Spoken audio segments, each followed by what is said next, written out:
Yeah, we've done this before. I'll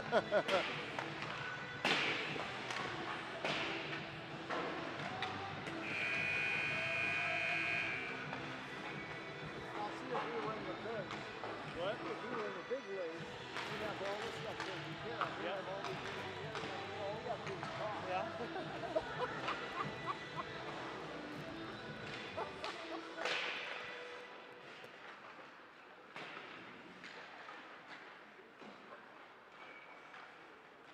And I think one of the boys is supposed to be coming up. Okay.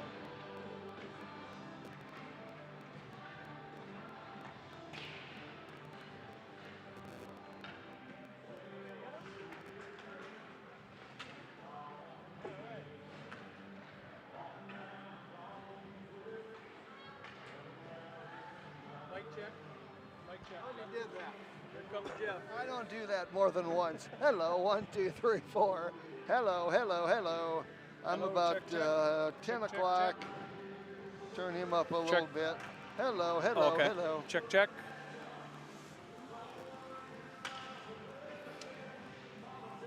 Yep, that's okay. I'm at 9. Jeff's at 11. So where we should be. Check, check, check. Hello. Mic test 1, 2, 3, 4. Mic test 1, 2, 3. Hello, Check, check, hello. check. 1, 2, Kurt, 3, check, 4. check. Mic test 1, Check, 2, 1, 3, 2. 4. Hi, Kurt. When you get us on, you can have a little shot of Check, a 1, rum 2. shot of there. Check, check.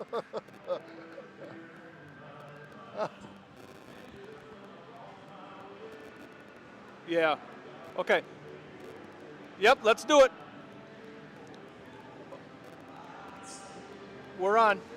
All right, welcome to Watertown Lakers Hockey Thursday night, and of course being brought to you by Foley and Foley Law Office, and our pregame show tonight being brought to you by Trav's Outfitter. Let's of course bring in the coach, as we always do, and get Evan Witt on tonight. Gotta make You it quick tonight. came off a great win at Huron about what seems like forever, but the 18th of December, 6-0 shutout. Great to see Owen McBride get a shutout, and your defense did a great job. He only saw about 16 shots in the whole game. Yeah, really, that was a great game all around. It starts up front with the forwards, forechecking hard and keeping the puck in their zone. But our D and everybody did good when they did the few times they did get the puck down in our zone to keep the puck away from Owen. And anytime you can have a game where he's seeing less than 20 shots, you give yourself a really good chance of winning that game. All right, and this really is the team you get tonight, undefeated. They've only given up 3 goals all year. How do you approach a team like Brookings?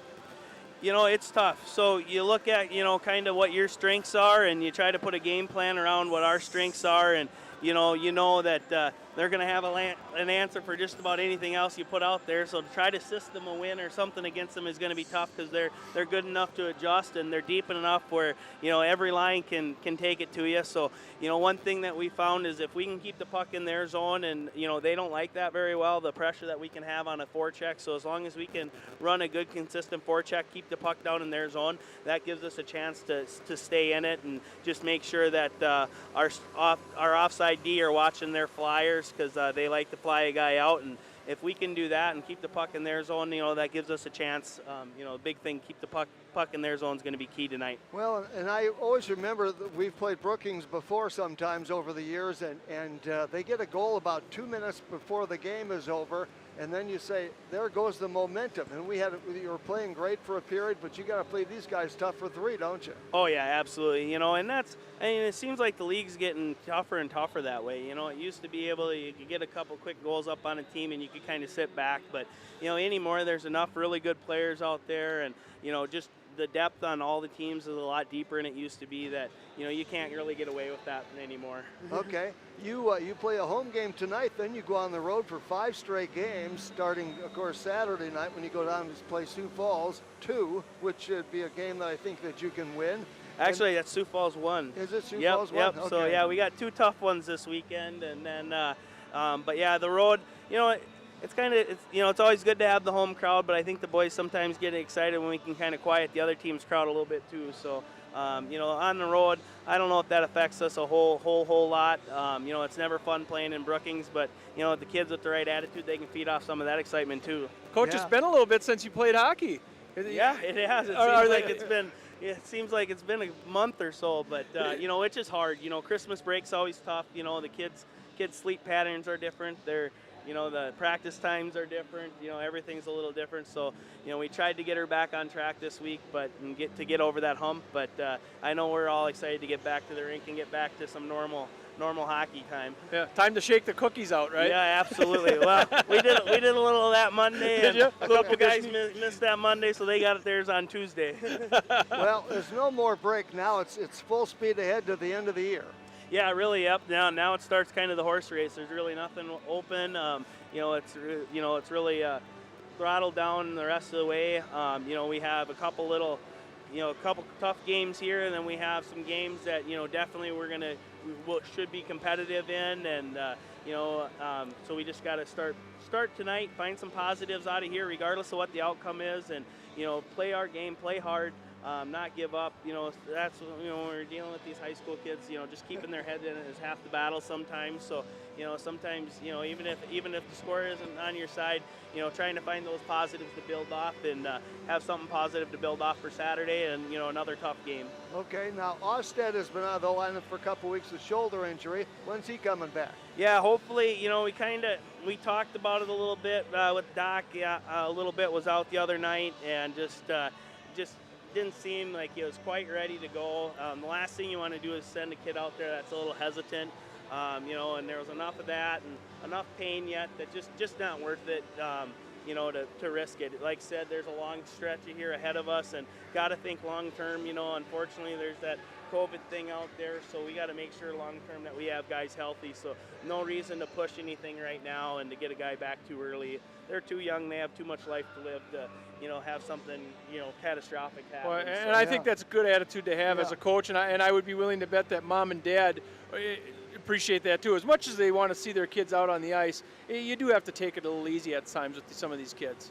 Yeah, and like I said, it's just they're all growing, they're all still growing and stuff, and there's just so much that can happen that it's just not worth the risk. There's those injuries that they're in pain, but you're really not risking further injury. That's a little different, but the last thing, you start getting into shoulders and any of the joints things, you always are a little more concerned about. And like I said, we got a long road ahead of us. So Good. He won't discover any of those till he gets to about 40. Yeah. It seems like after you play hockey or football, it seems like that happens about 25 is when I noticed it pretty hard. So Good. Yeah, sounds good. Well, go get them tonight. Have fun, and we look forward to the broadcast. Sounds great, guys. Thanks a lot. Thank you, Coach. Yep, thanks. Thanks for all your patience. Appreciate that very much. Evan Witt on our pregame show, brought to you, of course, by Trav's Outfitter. Our broadcast on this Thursday night brought to you by Foley and Foley Law. And, of course, we bring you all the action tonight from the Relia Bank booth. Our game also tonight brought to you by Deutsch Excavating, New York Life, Carrie and Melissa Anderson, your agents, plus Riddles Jewelry, First Premier Bank Card, Pelican Power Sports, Eastside Implement, as well as Sharp Chevrolet, Sharp's Automotive, and also Subway. And we're glad to have you with us, Jeff and Jim, as we get set for Brookings and Watertown. Watertown's not had a lot of success with Brookings over the last few years. Of course, last year Brookings won all 3 meetings. Last one, of course, was the state tournament. But the Lakers come off a 6-0 victory over Huron, in which Owen McBride had his first shutout of the year. That was back on the 18th of December. They are at Sioux Falls 1, of course, Saturday, and that will be the first of 5 games on the road. And then, of course, the next broadcast, as far as we'll have, will be the 22nd of the 21st of January, when Watertown again plays at Brookings. And then the next night they come home to take on Sioux Center. It seems like a long way away as far as that's concerned, but they do have a lot of games in between. Lakers come in 7-3 overall, 2-3 in the conference. Wouldn't that be nice to be 3-3 after tonight? It's kind of like David and Goliath, let's be honest. It is. Yep. And of course, 1-2 they are at home, 6-1 on the road. Brookings did win the JV game tonight by an 11-0 score. The Rangers come in 4-0 as far as the conference is concerned, and right now they're in 3rd place. Rushmore's, of course, at 7-0, leading with 14 points. Then you have Oahe at 6-1. That is 12 points they have so far in the year. And then you get to Brookings in third place, the defending state champions at 4-0. They have 8 points. They have outscored their opponents this year 38-3. Then after that, Aberdeen, they're in fourth place right now, 3-1-0-1, 7 points. Then you have Sioux Falls 1 at 3-0. They, like Brookings, have not played a lot of games in this first part of the season. They'll get things going now. Now that Christmas is over, then of course Sioux Center, then Watertown 7th, Sioux Falls 2 right now is 8th. Then you have Mitchell, Huron, and also Yankton. This, by the way, is the only game that is going on tonight as far as hockey is concerned around the state of South Dakota. Pre-game show tonight being brought to you by Trav's Outfitter. The broadcast being brought to you by Foley and Foley Law Office on this Thursday night with Brookings in town. Rangers, of course, are back in action, much like Watertown, but they have a much easier time. They, of course, will be hosting Mitchell coming up on Saturday night. So if they can get by tonight, they probably will get a win on Saturday against the Mitchell team, too. That's not right up there in the top tier as far as the standings are concerned.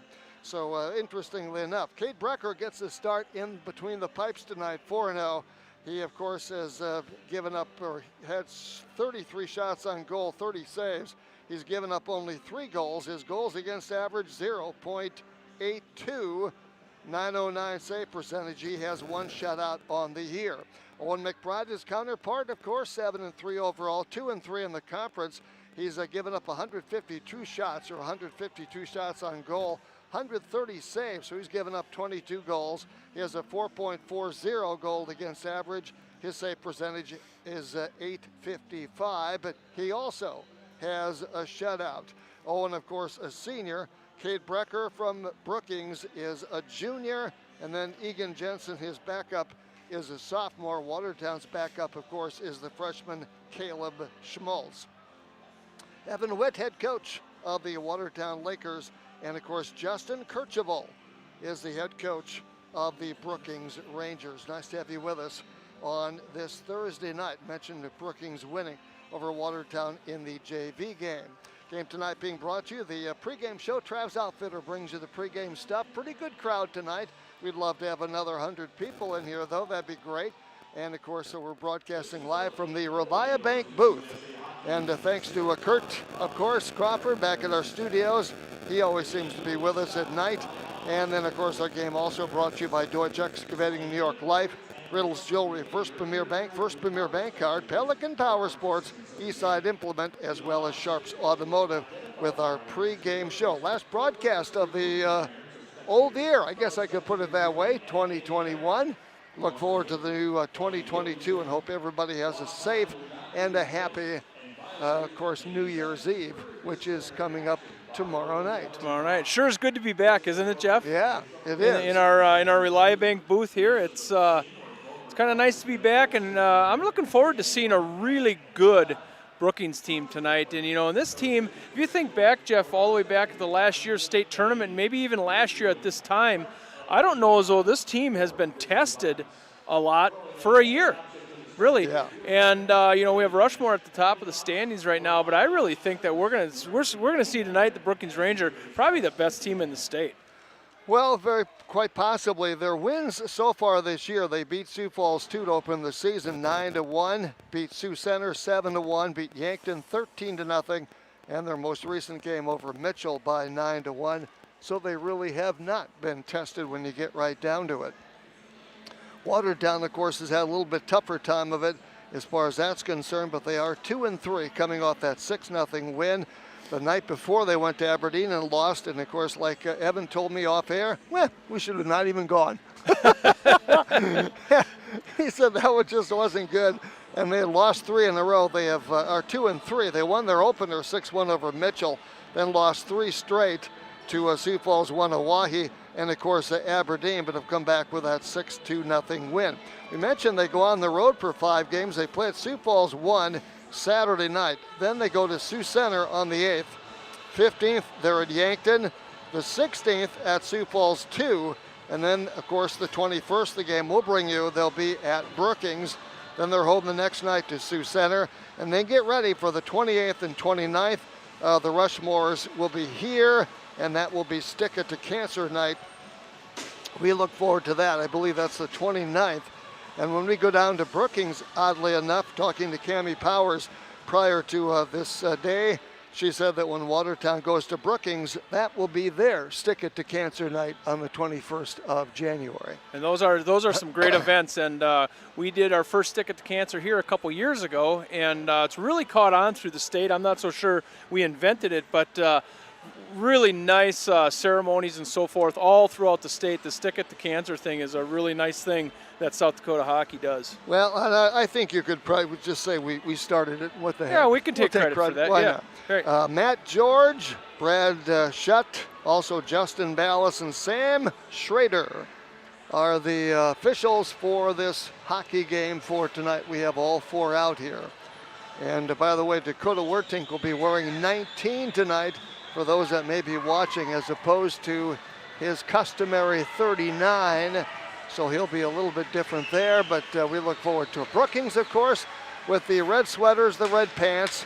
They have the white numbers over white, the patch of white in the back. That can be a little tricky sometimes. And then, of course, you have Watertown with their home. And you're right, it's all good. It's all good. It is all good. So we look forward to that. So nice to have you with us on this Thursday night with high school hockey. And our pregame show brought to you by Trav's Outfitter, and of course, coaches' comments brought to you by Deutsch Excavating. We appreciate everybody's help with regards to that. So Lakers in their home white, if you will, and we look forward to tonight's broadcast. Suppose I should get a pen out, just in case. I think we're going to have to write something down. It might be a scoreless shutout. I don't know, but not sure that'll work that way. But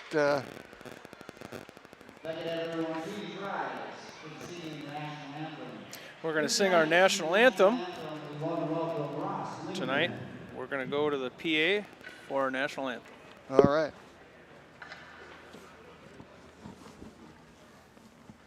Oh, say can you see by the dawn's early light what so proudly we hailed at the twilight's last gleaming, whose broad stripes and bright stars through the perilous fight o'er the ramparts we watched were so gallantly streaming, and the rocket's red glare above bursting in air gave proof to the night that our flag was still there.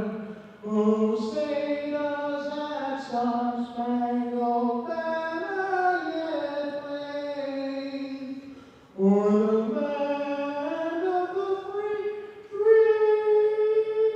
and the home of the brave. So we've had the playing of the national anthem. We'll get to the starting lineups coming your way in just a moment for you, and looking forward to that. New York Life brings you the starting lineups. Carrie and Melissa Anderson are your agents. For Brookings, on defense, they'll have, of course, Dobish. He is one defenseman tonight. Isaac, and also Jacob Drew, senior and a junior. And of course, they will have as well Jack Merritt starting tonight. Also, of course, Zach Struck and Logan Bortnam will be the other one. Bortnam has 7 goals on this team right now, and Breck Hershoff has 8. Brookings, of course, will have, as mentioned in the nets, Cade Brecker, 4-0 with a 0.82 goals against average. And for Watertown tonight, they'll have Owen McBride in the nets, 7-3 overall. 2-3, of course, in league play. Thomas Foley, the sophomore. Austin McBride, the sophomore, will get the start tonight on defense. Lakers, of course, still without Logan Osted for another week or so. And let's see, on Jake Bramer gets the start tonight. Mason Witt. And let's see, also, of course, Austin Green will get the start tonight. Green and Bramer as they change things up just a little bit. And we're glad to have you with us for high school hockey. Our starting lineup's brought to you by New York Life. Carrie and Melissa Anderson, your agents. The gals to see for investing, among other things. So look forward to that. Jeff and Jim with you. Kurt back at our studios. We are happy to have you with us as we get set to drop the puck and get this game underway. And of course, Riddle's Jewelry will bring you the opening face-off of this game between these two teams. Brookings unbeaten and the defending state champions. So it's like a David-Goliath matchup tonight.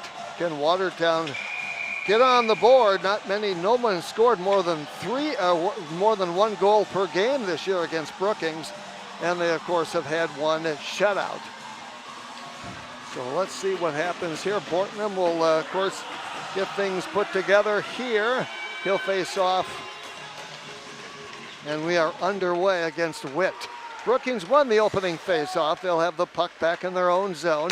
And of course, Drew with the puck right now slaps it into the Watertown end as back goes Foley to get that loose puck in the Watertown zone. Back over there, Watertown clears it out along the right side. Brookings tries to hold it in, but Green comes back to help out and get that loose puck, and Witt gets on it with a backhander, flips it into the Brookings zone. This is where Watertown would like to keep Brookings tonight, in their zone. We'll see if they can do that, though. And with the puck right now, breaking up ice, the left side, of course, for Brookings. Watertown breaks it up at their own blue line, and getting out there, of course, is the line right now with Whitty and Schneider and Hershoff. This is a pretty darn good line. This is their number one line on this team, but they've got four very solid lines. Loose puck in the neutral zone, picked up by Hershoff. Where's 21? Puts a shot on. Save made that time by Owen McBride. Hopefully that shutout was a good boost as far as he's concerned. Near side over here, you have, of course, Allard. Loose puck picked up there on the turnover, but fanning on the shot was Brookings. They clear it back out to the point. It trickles all the way back in the Brookings zone. And back to get it, of course, be defensively. That will be Brink. Brink goes back. Lakers putting some pressure on back there. Both teams haven't played in a number of days, so they might take them a period or so.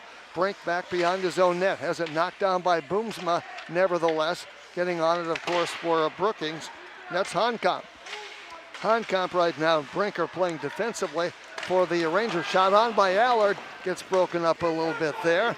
And the Lakers keep the pressure on near side. Getting over there along the near side's Gunner. That's Van Gilder. Dunks it deep in the corner. That was Boomsma. Lakers get to it at their own zone.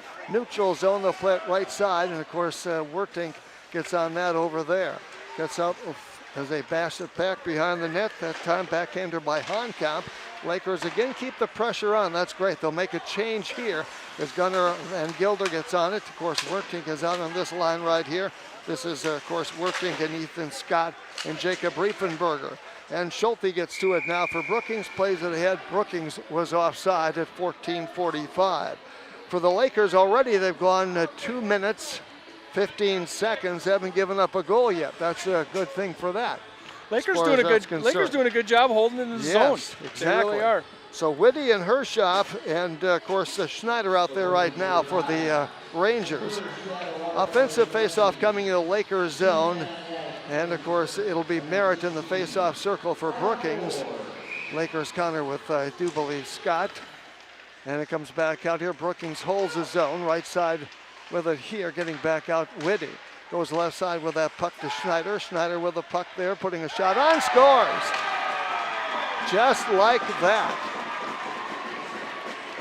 A little bit of rivalry going on here, Jeff. The Brookings guys, they already know where to celebrate when they go right over to our fans, that of course. That was Hershoff who gets that goal for Brookings. At 14:34, I spoke too soon. And when the Lakers go to Brookings, we celebrate in front of their fans. That's kind of a little tradition that's been going on for a while between Brookings and Lakers, many years. So Hershoff gets the goal, and for Hershoff, that's his 9th goal of the year. He leads the team with his 9th goal. Hershoff. Schneider gets the assist. So Schneider gets the assist, and for Schneider, by the way, as far as that's concerned, that is his 11th assist on the year. This team has put up some pretty good numbers. So Brookings draws first blood as we rattle off almost 3 minutes before the first score. Rangers right now with a 1-0 lead. And we're going to have a cross check here that looks like Tommy Foley's going to maybe go in the box here. Nope, it's not. It's going to be Riefenberger. Okay. Riefenberger. Tommy Foley went past the box. It looked like he was going in, but it's going to be Riefenberger. It's going to sit for 2 minutes. On a cross check at 14:04. Okay, 14:04. So Brookings goes on the power play, and let's see, so far this year, I have that down, I guess I don't have it down, so we won't worry about that. 13:47, skating in was Bortnam, had his shot blocked, Lakers pick it up there, they'll handle it back into the Brookings zone, and Whitty goes back, he's on the power play this time around. Bramer will give him some chase. Goes near side with that puck. That is Hershoff. Rink wide pass broken up by the Lakers. Off a skate there. Bramer is after that. Whitty with the puck back behind his own net. Brookings with a 1-0 lead. Nice to have you with us on this Thursday night. First Premier Bank card with our scoreboard check. And of course Hershoff across the line. Gets it back. A give and go. Puts a shot out front. Broken up that time in traffic. Owen McBride got the glove on it, covers it up at 13:08. Brookings on the power play, the Pelican Sports power play for another 1:03. There you see some of Brookings' unselfish play. There was about 4 little passes right in front of the net, and Owen did a good job to find that puck. He did. So face-off in the Watertown zone to the right of Owen McBride. Schneider on the face-off circle there for Brookings. Right in front of the Watertown section, and Brookings will hold the zone. Whitty at his own blue line, actually at the Watertown blue line, held the zone, puts a shot on traffic out front, broken up. It's under a body there somewhere. That's Owen McBride who makes the stop. Brookings right now with an advantage 5-0 as far as shots on goal in this the first period, and Brookings will make a change right here. This will be the line of Powers and also Richter and Schulte right here on this face-off in the Watertown zone. Lakers down 1-0. Loose puck there, flipped out front. Lakers get to it. They'll play it off the boards near side. Assistant captain, that is Drew, goes after that puck. He's one of 3 assistants on this team. Bortnam is the captain. As over in the corner over there is picked up this time by the Rangers, back behind their own net. Leaving it out here, long pass too far that time, getting to it the Lakers, that's Workus, dumps it back into the Brookings zone. Workus gets to it again, plays it off the boards. Back to get it, of course, will be Drew. Drew near side, long lead pass too far that time, back in the Lakers zone. Still 13 seconds to go. Riefenberger they have down there as they actually have Foley out there right now, but Foley is not the man that's in the penalty box. It would be Riefenberger, long pass into the Brookings zone. Brecker knocks it down, plays it off the far rail. Picked up there by Brookings, that's Brink. Brink, rink wide pass over here for Jacobson. I should say for Hershoff. And then getting to it, the Lakers play it off the boards, picked up now by Brookings. Near side here, getting to it. Hershoff has to run it down, can't do so. Lakers get to it. They play it up here. This is, of course, McBride. McBride plays it head off. Whitty's skate, and the Lakers play it back in the neutral zone where Brookings gets on that puck. At the Laker blue line, Lakers clear it off the boards, doing a good job there. Brookings plays it back in, getting on it, of course, in Brookings is offside as McBride got to that puck at 11:32. Brookings with a 1-0 lead. The difference right now, Breck Hershoff's goal at 14:34 to give Brookings a 1-0 lead. Schneider with the assist on the first Premier Bank scoreboard. Little's Jewel with this face-off to the right of Owen McBride, Lakers zone, and the power play, not anymore. It's waved off, actually it's all over. They play it back behind the boards. Getting on it is Schneider. Schneider along the near boards, Lakers zone, skating in there, stick handles the puck, puts a shot on, and McBride equally up to the task, makes the save. Brookings with a 6-0 advantage right now on the scoreboard shots on goal, but they leave on the scoreboard as well. 1-0 with the 11:19 to go in period number 1. Puck, Brookings, actually Watertown won the draw. Shot out front there, knocked down by Peterson. And a loose puck picked up here, of course, by Brookings again, circling around. That's Hershoff. Hershoff with the puck, takes it back behind his own net, looks back out front, he scores! Hershoff, I might have gotten his second goal of the game at 11:03. Pretty good shot right in front of the net. That pass came from behind the net. Tough one for Owen McBride to pick up the one-timer right in front. Brookings does that pretty well. They come from all over, and the puck's comes from the back, from the front, and there's constantly guys circling in around that net. That's a trademark of Brookings hockey. Yes, Schneider got that goal, by the way.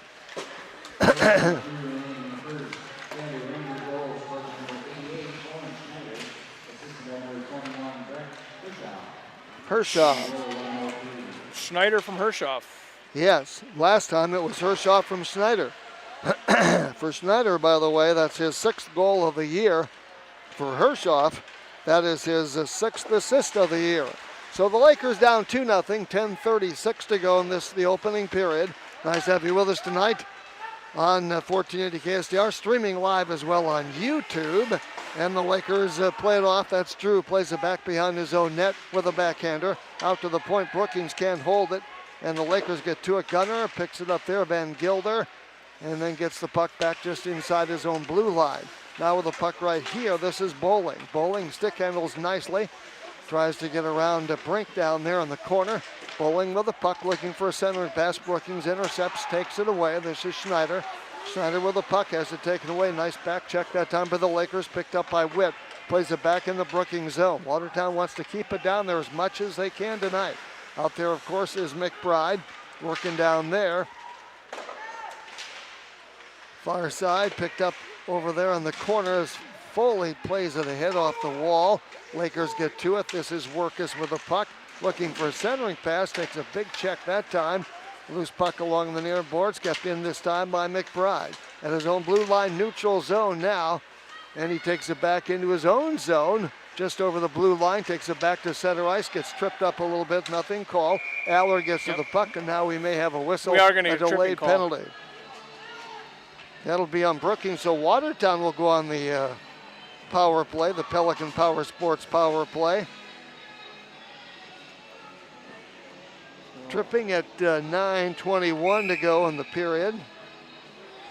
And that will be Richter.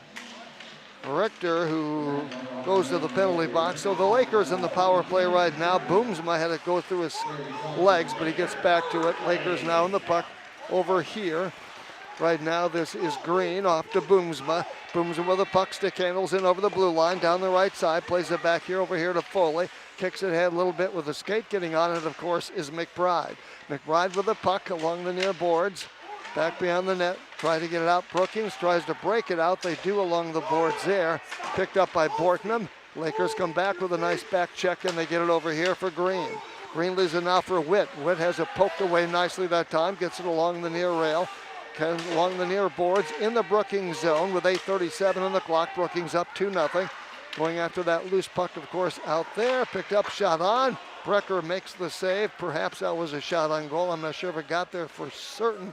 Comes back here for McBride. McBride plays it back behind the Brookings goal for Foley. Looking for a centering pass, broken up. Lakers get to it deep in the slot. Shot on goal. Save made that time by Brecker. That was off the stick of McBride. Lakers keep it on, keep the pressure on Green. Another shot, and it's knocked down by Brookings. And back to get it, of course, will be Boomsma. Had his own shot, got it right back, and Brookings makes a change right here. They get Jacobson out there. Also, Drew is out there, both defensively. Lakers along this near rail over here. Keep it in the Brookings zone. They keep the pressure on, knocked off the puck. And a stick here, it goes left side with it. Skating in and getting ridden off the puck that time was a Brookings player. Far side over there. It looked like Hershoff. Hershoff puts a shot on, broken up that time, but the Lakers never found the mark. Cleared back to the point, and Whitty gets on it, plays it off the far rail. Comes over here, picked up by the Lakers, steps around to check. They'll carry it out to center ice with the puck right now. Lakers with a puck. Looks like this is, of course, McBride. There goes a stick high up in the air. Somebody lost a stick. And the Lakers and Brookings at full strength. They kill off the penalty. Both teams have killed it off. And the Watertown goes back here. And, of course, Schneider goes after that loose puck picked up here by Whitty. This is their number 1 line. Lakers come back with a back check, flick it up in the air and down into the Brookings zone. Back to get it, of course, will be Honkamp. Plays it back in the Lakers zone there. Now getting on it will be Van Gilder. Van Gilder looks to the right, comes back to the left. Comes the left side over here for Foley. They battle off Schneider. Picks it up alongside, looking for a centering pass. Shot on a one-timer that was flipped up in the air. Loose puck there, and 6:39 to go in the period. It's a 2-0 hockey game. Another delay penalty, I think, coming up here. Looks like he called a rough. Okay. And A it looks roughing like call. it might be a roughing call against the Lakers. And that'll Yep, be that's Workus. what it is. A roughing call at 6:38.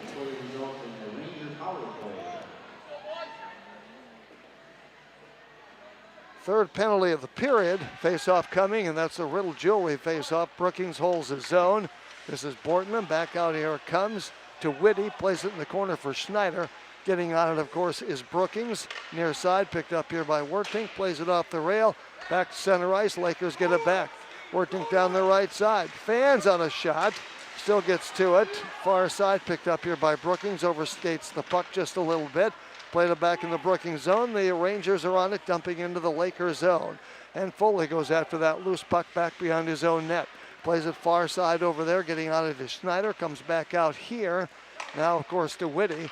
Putting a shot on, a bullet that goes wide. Coming out here, and Schneider is out there with Whitty. And we have a whistle at 5:55 to go in this period. Hershoff is out there right now with Whitty and also, of course, Schneider. It's a good line. And you have Bortnam out there as well on the power play for Brookings.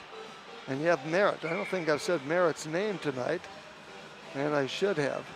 But his number's a little tough to pick up with 23 on the back of his uniform. Off the face-off, Riddle's Jewelry with that face-off, picked up here by Bowling. Plays it far rail over there. Brookings can't hold the zone. Trickles back into the Rangers zone.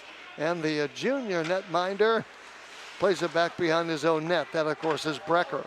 Having a 2-0 lead right now, Brookings goes to work. Up the left side they go, across the Laker blue line, gets ridden off the puck. They try to put a shot on, had a man there, and they score.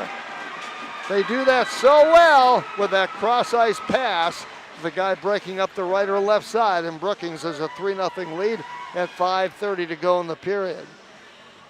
Brookings doing a nice job in transition. Took it the length of the ice, and their passes were spot on all the way down. Owen McBride looked like he had a good position on that one, Yes. but they kind of shot around him. He slid right into that shot just as he should, and it found a gap. It's a power play goal for Brookings.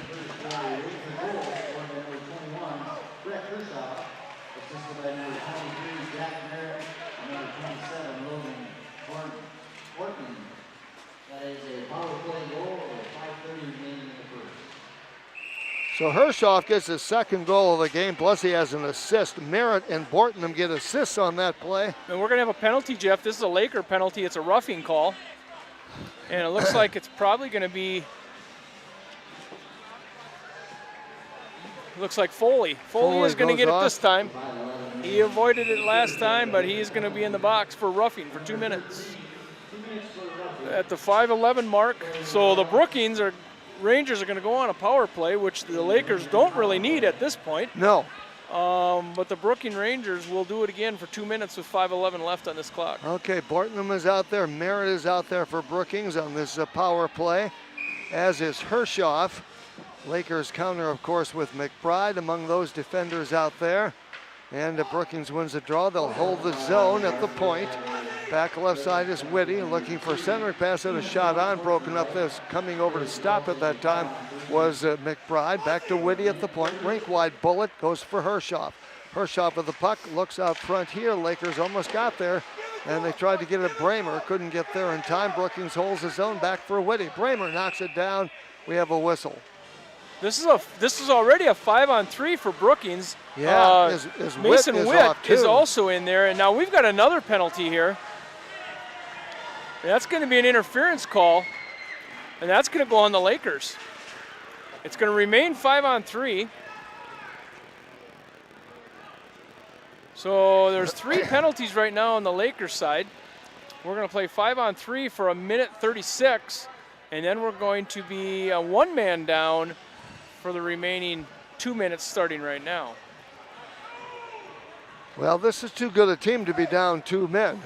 Yeah, you know, it's kind of an uphill battle when you take guys off the ice, and the Brookings Rangers are in a good position to get another one here. Hershoff and Whitty and Bortnam are out there. Also Merritt and Schneider. They all have at least 5 goals this year, if not more than that. And Bortnam gets it, holds the point, back to Whitty. Whitty's kind of the quarterback on this power play. Right side to Bortnam, back it comes to Whitty. Backhander over there, goes in the corner for Hershoff. Hershoff looks for Schneider out front, gets a shot on, a bullet that goes wide at 4:29. So 1:18 to go. Brookings on the 5-3 advantage right here on the Riddles Jewelry faceoff coming outside the Lakers zone now, just outside the blue line in the neutral zone. Bortman will be out there. It'll be Merritt to take this faceoff. Riddles Jewelry faceoff against the Lakers. It was 2:23s there. Oh no, it was Allard, I'm sorry. Allard along the near boards. Brookings holds the zone. Back it comes out here to Whitty. Shot out front, broken up. Backhander, they instead pass it out here. Shot on the way. They knock it down. Again, he knocks it down. Good job by McBride, who's doing a great job in the net. 14, actually he's made 11 saves, given up 3 goals. This is McBride, or I should say Schneider puts it back behind the net. Going after that is Bortnam over here along the boards. Comes up with a puck. Allard plays it back behind there, over there for Bowling. Brookings gets to the puck. They'll play it back over here. Whitty. And then it comes back to Whitty, deep in the slot. Plays it back, and he loses his footing. Blew a tire, and it goes over here, of course, in the corner. Over there it goes for Hershoff. Lakers get to it. They'll play it off the board. We have a whistle at 3:38, 28 seconds to go. Brookings Rangers by 3 advantage. Brookings was trying to get yet another guy on. They were stuck down deep in the zone, and they were calling for their goalie. So they were going to go yet another guy. And we're going to get a timeout here. So we do have a timeout. Timeout, Glad to have you Brookings. with us. And of course, our game tonight being brought to you by Foley and Foley Law Office. Also Reliabank, plus Trav's outfielder Deutsch Excavating, as well as New York Life, Riddles Jewelry, First Premier Bank Card, Brookings with a 3-0 lead. Also Pelican Power Sports, East Side Implement, as well as Sharps Automotive and Subway. And our officials for tonight doing a good job. Matt George, Brad Scott, also Justin Ballas and Sam Schrader. 3-0 Brookings right now. Hershoff with a goal at 14:34. Assist from Schneider, 11:03. 3 minutes and 31 seconds later. 3 minutes, 3 seconds later. Schneider from Hershoff. And then at 5:30, Brookings, Hershoff, a power play goal with Merritt and Bortnam assisting.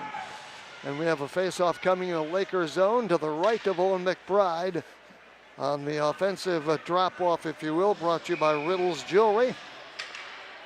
28 seconds till we can go 5-on-4. Yeah, I guess you could put it that way. Brookings holding the zone. Brecker's got to feel like the Maytag guy down at the other end.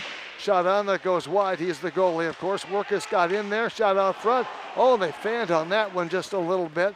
They shoot it back out here for Whitty. Whitty's kind of the center fielder. Plays it out here for Whitty. Skates in, puts a shot out. Had 2 men there.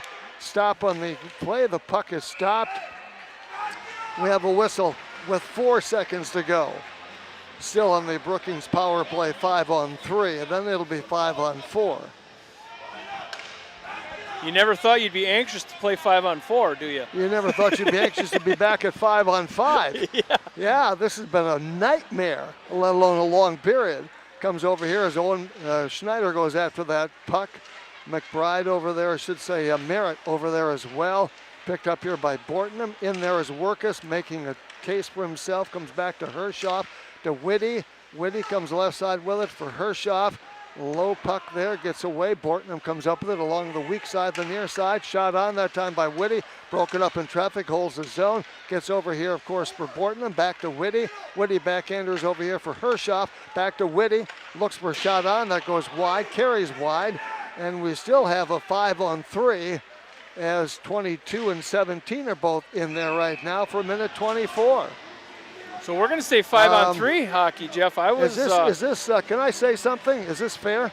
It doesn't seem like it's fair. No. Brookings comes to town. You'd like to play them 5-on-5. Well, you'd like to. It looks like the 5-on-3 has been up here for about 6 minutes by the time we get all done. Peterson out there right now.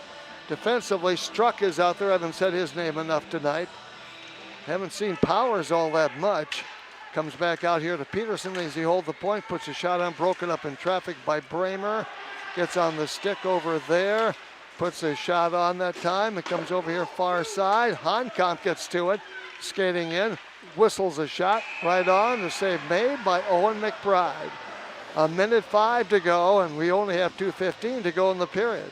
I have to say, we've been 5-on-3 hockey for a little while, but I think Brookings is a little bit disorganized right now, believe it or not, in this 5-on-3. They've taken some shots and have missed the net, but they haven't actually been real clean. Yeah, Bortnam and Schneider back out there again for the Rangers, among others. They back to the point. They fan on that, and getting after that puck, of course, will be Bramer along with Whitty. He's back there looking left side with it. They play great position hockey, right side long, cross-ice pass for Bortnam, who has some 9 goals on the year. Back to Whitty, setting up again. Shot on, broken up in traffic with 1:53 on the clock. 41 seconds to go in the Brookings 5-on-3 power play. They lead 3-0 in the first period. Shot on, broken up in traffic. They score. It was a matter of time. The captain, Bortnam, getting the goal that time for Brookings.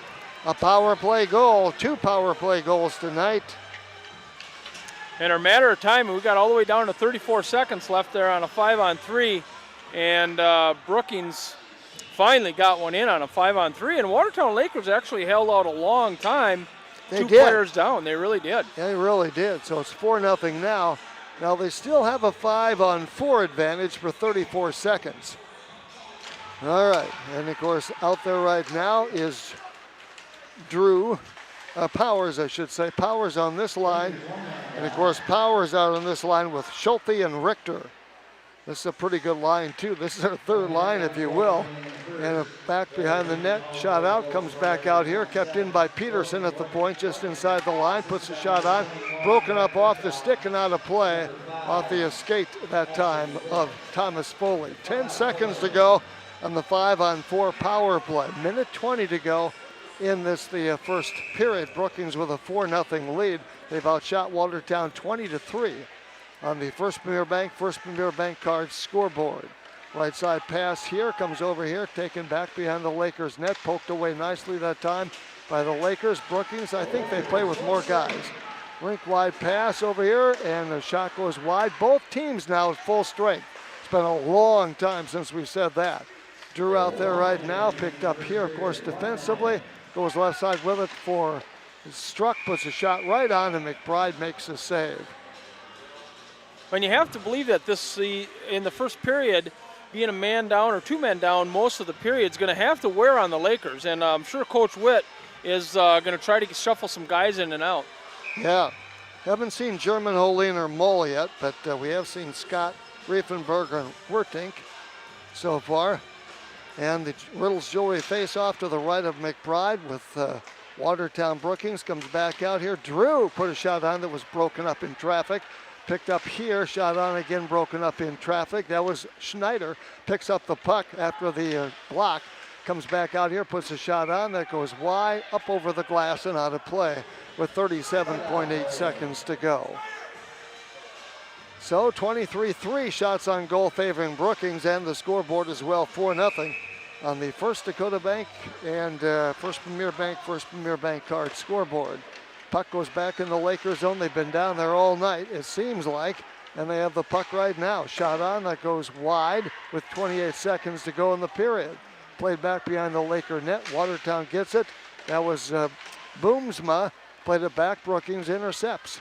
Puts it on here, out front. Shot on that gets broken up in traffic off Hershoff.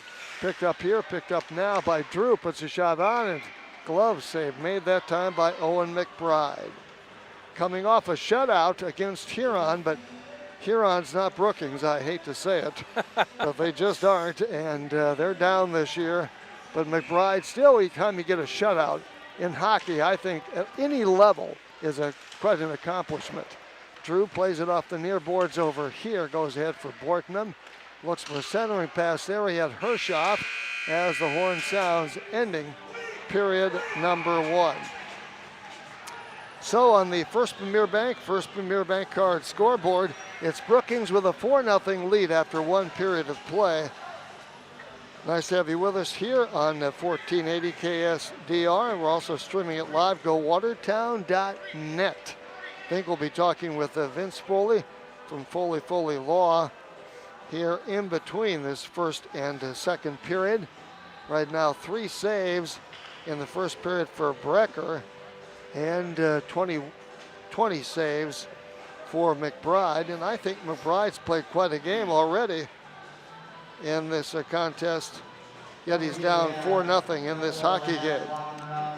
We'll review a little scoring for you, and of course that's all being brought to you by First Premier Bank card, and Brookings broke the scoreless tie at 14:34 of the first period. Hershoff. That was Breck Hershoff getting the first of 2 goals tonight for him. Schneider assisting. Brookings a 1-0 lead. They scored 3 minutes and 3 seconds later. At this time it was Schneider with Hershoff assisting, and Brookings had a 2-0 lead.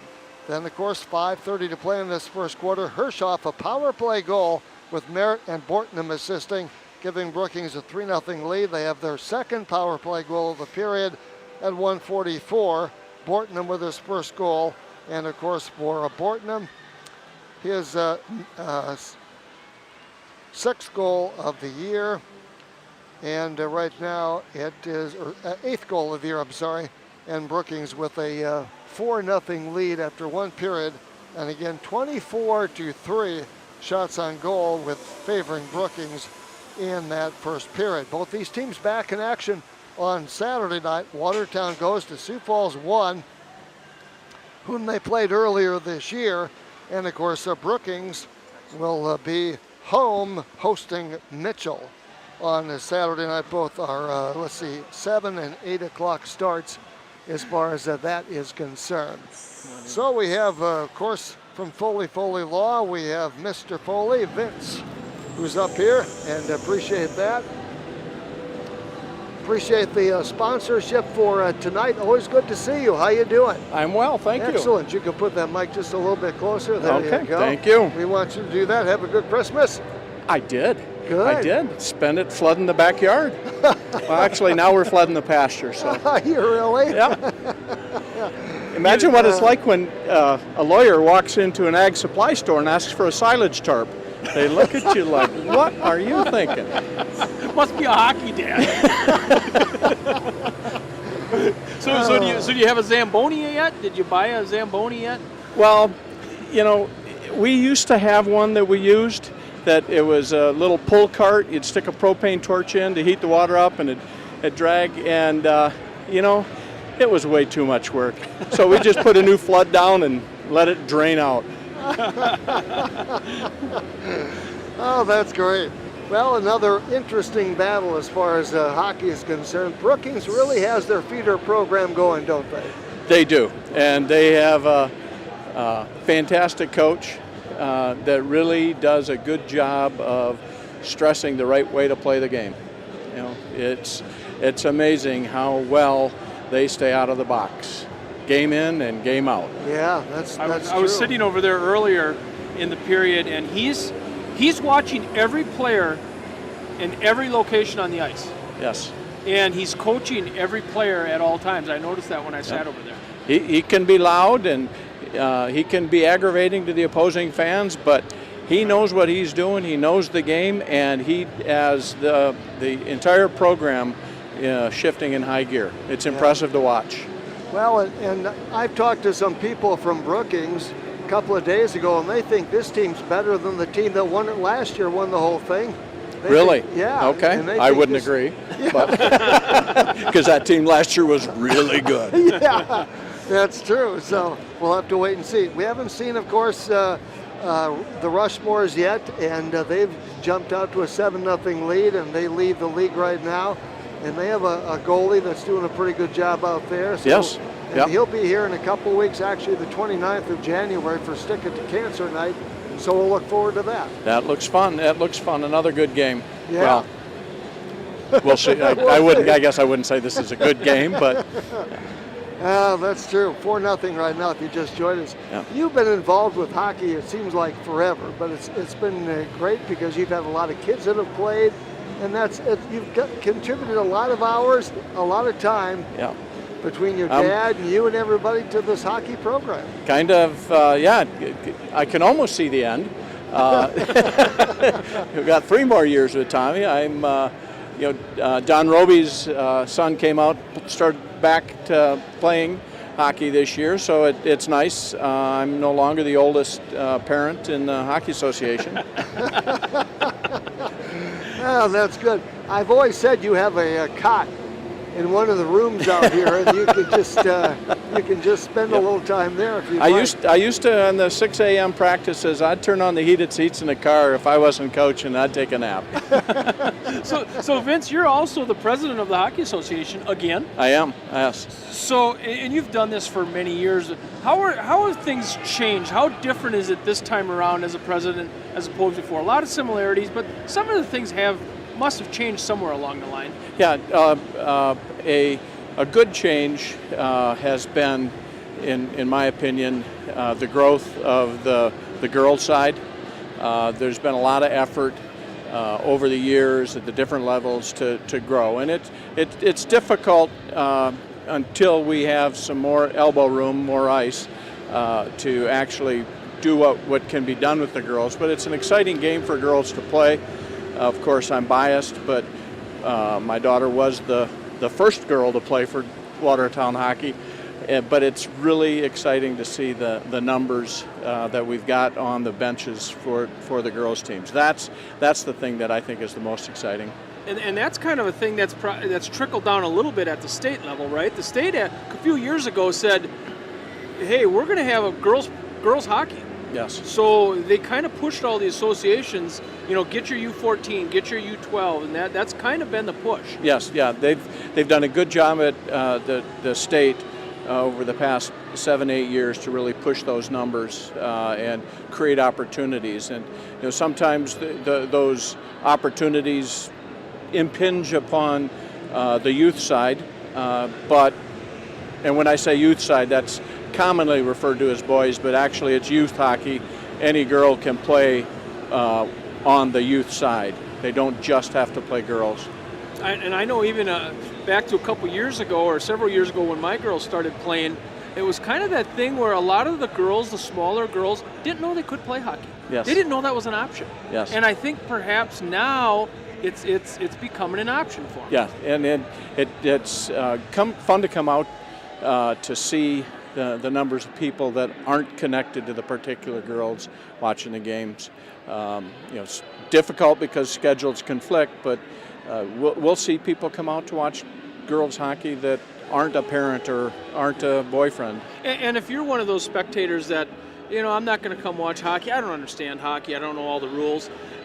Sometimes the girls program is a good place to watch a hockey game because you can see what's going on, right? Yes. It's a little bit slower, you can learn the game. Yes, yep, that's a good point. I hadn't really thought of it that way, but it's an approach to the game that is just the same as the boys, but they're smaller in stature, so the rink is bigger and the game does slow down visually to watch. Yeah, we've covered the last, I don't know how many, Jeff, girls state tournaments, and that's some really good hockey at the varsity level. Yeah. All throughout the state, it really is. There's a lot of excitement to it. Yes, yeah. It really is. It's fun to watch teams skate more than one line deep. When Mary was going through, the good teams would have 2 lines, yeah, and then have a third line that they could put out there. The middle of the road teams would have 1 line, and then the second line was kind of the filler. Yeah. So, And I think that has kind of changed number-wise. Now everybody kind of has one more line than they did years ago. Yeah. Yeah. Which is fun. So how many years ago, and I'm going to put you on the spot here, not intentionally, but as far as when Mary played, I remember when she played hockey, but has it been 15 years ago? Has it been 20? Yeah. Seriously? Yeah. Isn't that amazing? Yeah. Yeah. Now you're dating me. Well, don't worry, I'm still older than you are. That'll never change. That'll never change. But yeah, no, David Law was out to watch his grandson who was on the JV team, and his son I coached in Bantam when I first came back to town, and it was fun to watch his son. Of course, that really dates me, but it was at that year. Would have been 89, 90, I think, when I was coaching the Bantams, that Patty said, you're traveling all over the state with somebody else's kids. Why don't you take your daughter out? And so I shifted down to mites and started coaching mites and termites and put Mary in a pair of skates with pink laces. And some people were upset that I had a girl out on the hockey rink. Yeah, I can imagine. Yeah, and put her in pink laces, kind of like wearing a red shirt as a quarterback.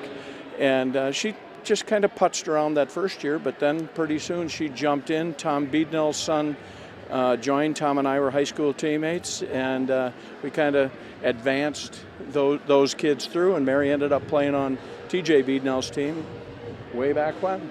So you, like you said earlier, she was the first Yes. Laker girl hockey Yes. player. Yep. Well, that's kind of neat, and so. Oh, yeah. So, Yeah. I've done a lot of things that got my wife upset, and that was one of them. No, you talked a little. Keeping in mind, Patty played basketball at State, and her daughter played hockey. That does happen sometimes.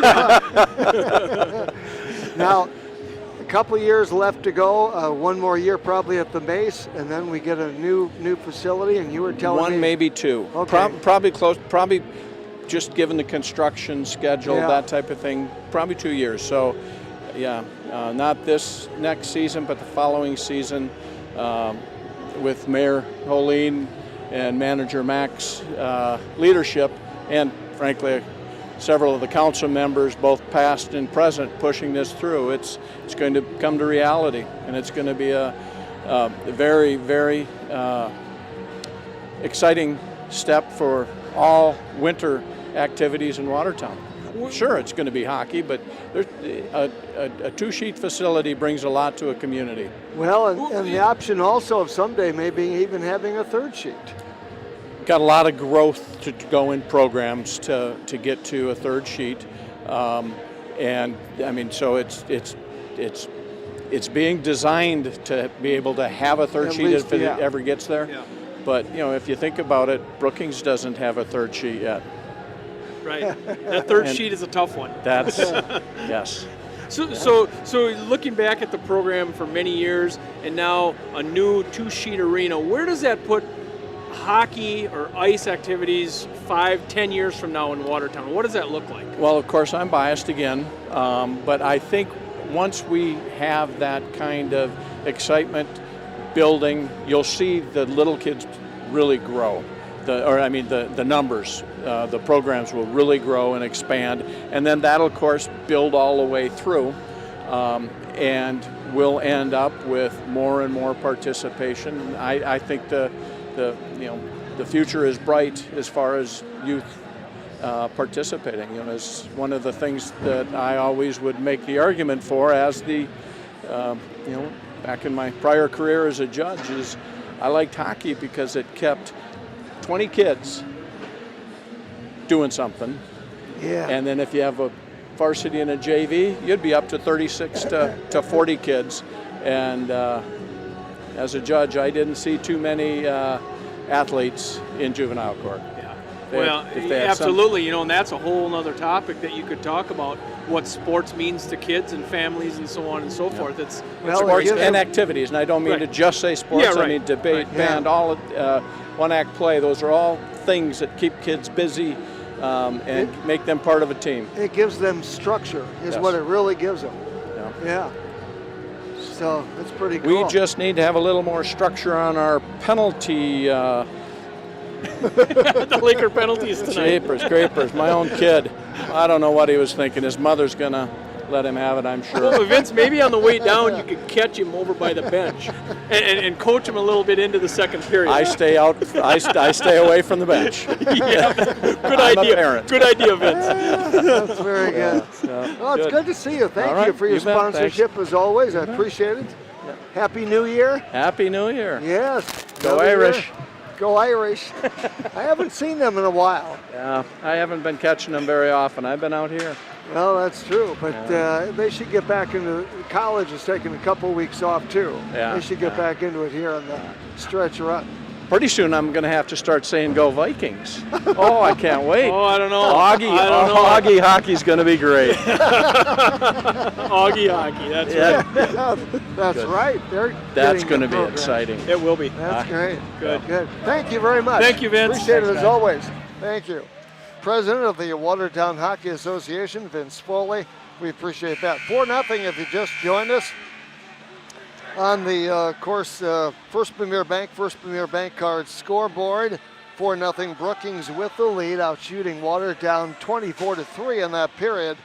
And of course right now they have a 4-0 lead as well. Always fun to talk with Vince. It is. A lot of history, a lot of insight in the history. community and so forth. Off the Riddles Jewelry opening faceoff, Brookings controls the puck, link wide pass. They're already on the offense into the Watertown zone, but McBride takes out that Brookings defender, and it goes back behind the Laker net. Lakers need to get that puck in the other end, if you will. And they drop it there, and that, of course, was Drew. Comes back out here to Dobish. Dobish for Bortnam, goes left side with it. A return pass was broken up by the Lakers' Witt. Of course, you have Dobish out there right now, but you have Witt, Schneider, Hershoff. This line, of course, with Bortnam, Merritt, and also Struck. Far side over there is going after that puck over there was Hershoff. And they clear it back. Lakers dump it in, and Bramer goes after that loose puck in the Brookings zone. We haven't put too many shots on Brecker so far. Lakers would love to do something with that right here. Schneider along the near boards, taken away by Bramer. Centering pass, bumped that time as he was getting the shot off. Was a Watertown player, didn't quite catch who at 15:59. Rattled off a minute anyway. Lakers can't quite control it. Foley gets after that puck back in his own zone. Circles around, he'll take it back behind the net, or will he? Almost taken away that time by Brookings, the Rangers. Schneider back to help out. Looking for a wraparound pass, no. Whitty was there. Brookings looking out in the slot. Watertown picks it up. This, of course, is Austin Green. Green leads the team in goals right now with 7. Plays it back in. Watertown will make a change here. Picked up by McBride. Plays it back in the corner. And, of course, Schneider plays it back behind his own net. Shot right on that time. Nice play by Boomsma Blair, looking for his 6th goal of the year. And that makes it 24-4 shots on goal, but they haven't put it up there yet. Let's do so, folks. 15-22. That's a very count all of them. You need to count all of them. Yeah. Riddles Jewelry face-off has Workus in the face-off circle here, near side Brookings zone. Shot on, that goes wide that time. And of course, getting to it was Van Gill, their far side, as Green couldn't quite do so. Picked up here, of course, and this is Powers. Brody on the skate into the Lakers zone, had it knocked away momentarily, got it back, plays it back in the corner. Brody Powers out there, shot out front, broken up that time by the Lakers. Loose puck picked up here by Allard. Plays it back out to center ice. Brookings gets on it though, plays it back to the Lakers. This is McBride, plays it off the near board. Honkamp gets to that there and plays it back in the Lakers zone. That'll be McBride going after that loose puck over their far side. Getting over there was Brody Powers, working on down there against the Lakers' McBride. Lakers really going with 4 defensemen here. Comes back out the neutral zone for Honkamp. Plays it back in the Lakers zone. This is Luke Honkamp. He's not real big, but he plays pretty good hockey. He's had, of course, a lot of Honkamps in the Brookings program over the years. Taking a man into the corner, and that's McBride. Plays it back into the Brookings zone at 14-16. Back to get it'll be Schneider. We have a whistle. Stopping play at 14-14. And of course, game brought to you by Deutsche Excavating, New York Life, Riddles Jewelry, also Trav's Outfitter, Foley and Foley Law Office. We appreciate their sponsorship, as well as Reliabank. Riddles Jewelry face-off in the Lakers zone. It's, of course, against Workus. No, actually, it was Allard, I'm sorry. Plays it back over here. Foley comes up with the puck along the far rail, back behind his own goal now. Brookings always seems to have two people on the puck at all times. They come out here, drop pass comes over here, and then centering. Shot on that time by Struck was broken up in traffic. Loose puck picked up far side over there. And getting to the puck, Lakers get to it. They'll play it back here. Riefenberger plays it back in the neutral zone, but then Brookings plays it back in. Lakers slap it around the boards, too far for Riefenberger. And of course, Foley gets on it. Shot on by Brookings. Point blank, wouldn't quite go down. Loose puck far side over there, and it's played back out here. Shot on again. Nice save made off Schneider's stick that time by McBride. Loose puck trickles all the way down the ice. Brookings goes back to get it. That will be Brink. And Riefenberger and Lakers again will get Green out there, Bramer out there, and Witt. So Green, Bramer, and Witt.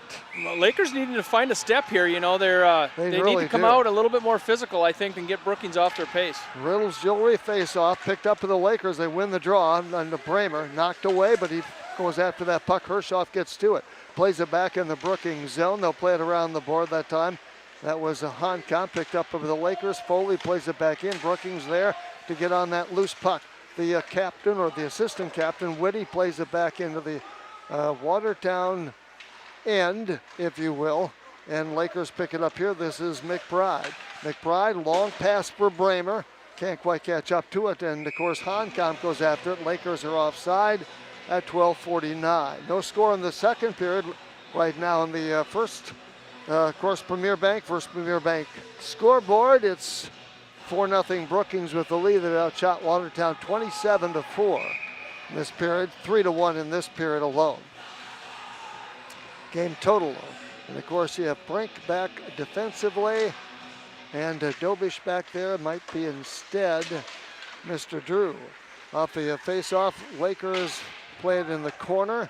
Lakers won the draw. Foley plays it back behind the net. Brookings tries to steal, looks for a wraparound. Great job that time by McBride, who kept out the puck.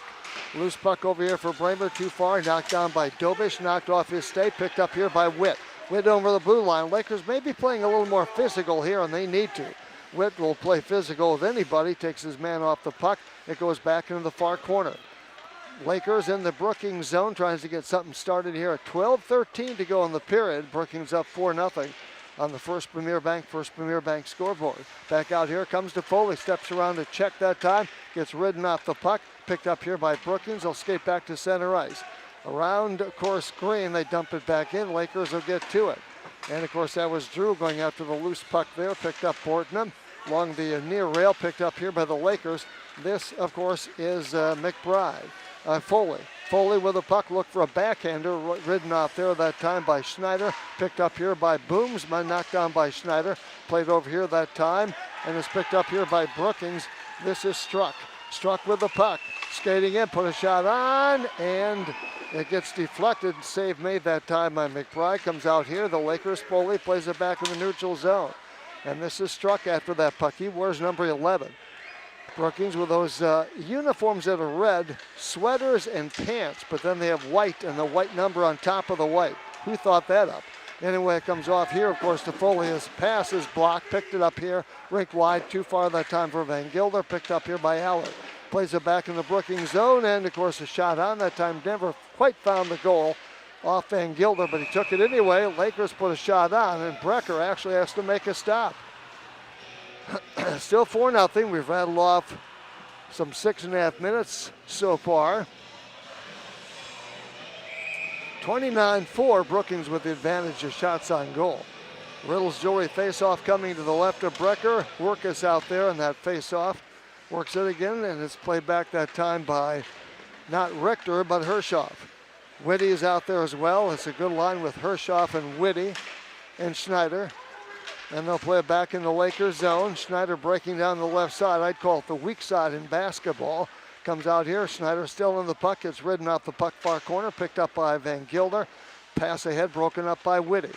Loose puck. Brookings holds his own. Plays it back behind the Laker net. Going after the puck is the Rangers. The Rangers coming back out here. This is Hershoff. Puts a shot on. He has 2 goals already tonight and an assist. He doesn't need another one. This is Drew. And he comes out here, shot on. The Karam's a little bit wide that time. That was off Whitty. And loose puck far side over there. Brookings keeps the pressure on McBride, or I should say Schneider. And then, of course, ridden off the puck. Lakers looking for another wraparound. Boomsma got a stick on it, but couldn't play it. Drew is there to hold it in. Plays it back over here. Whitty goes after that loose puck along the far rail. Allard plays it over there. Brookings picks it up along the far rail. Works against Workus. Broken up by Workus over here. Good job that time by Workus. Jackson plays in the neutral zone. Back in the Brookings zone. Drew goes to get it right on goal, and Brecker has to make the stop. Lakers, of course, Allard over there. Boomsma as well in the Brookings zone. 9.5 minutes to play in the second period. No score so far in the second period. Brookings up 4-0. Nice pass that time by Brookings, but the Lakers broke it up using the body. Good job. It comes back out here in the neutral zone, picked up by Peterson, plays it back in the Lakers zone. Stop back behind his own net that time was the Lakers, McBride. He picks it up here. Loose puck, Lakers carried out, and that's, of course, McBride out to the blue line, broken up by Schneider. Loose puck here in the neutral zone, getting to it. Powers over there, plays it ahead.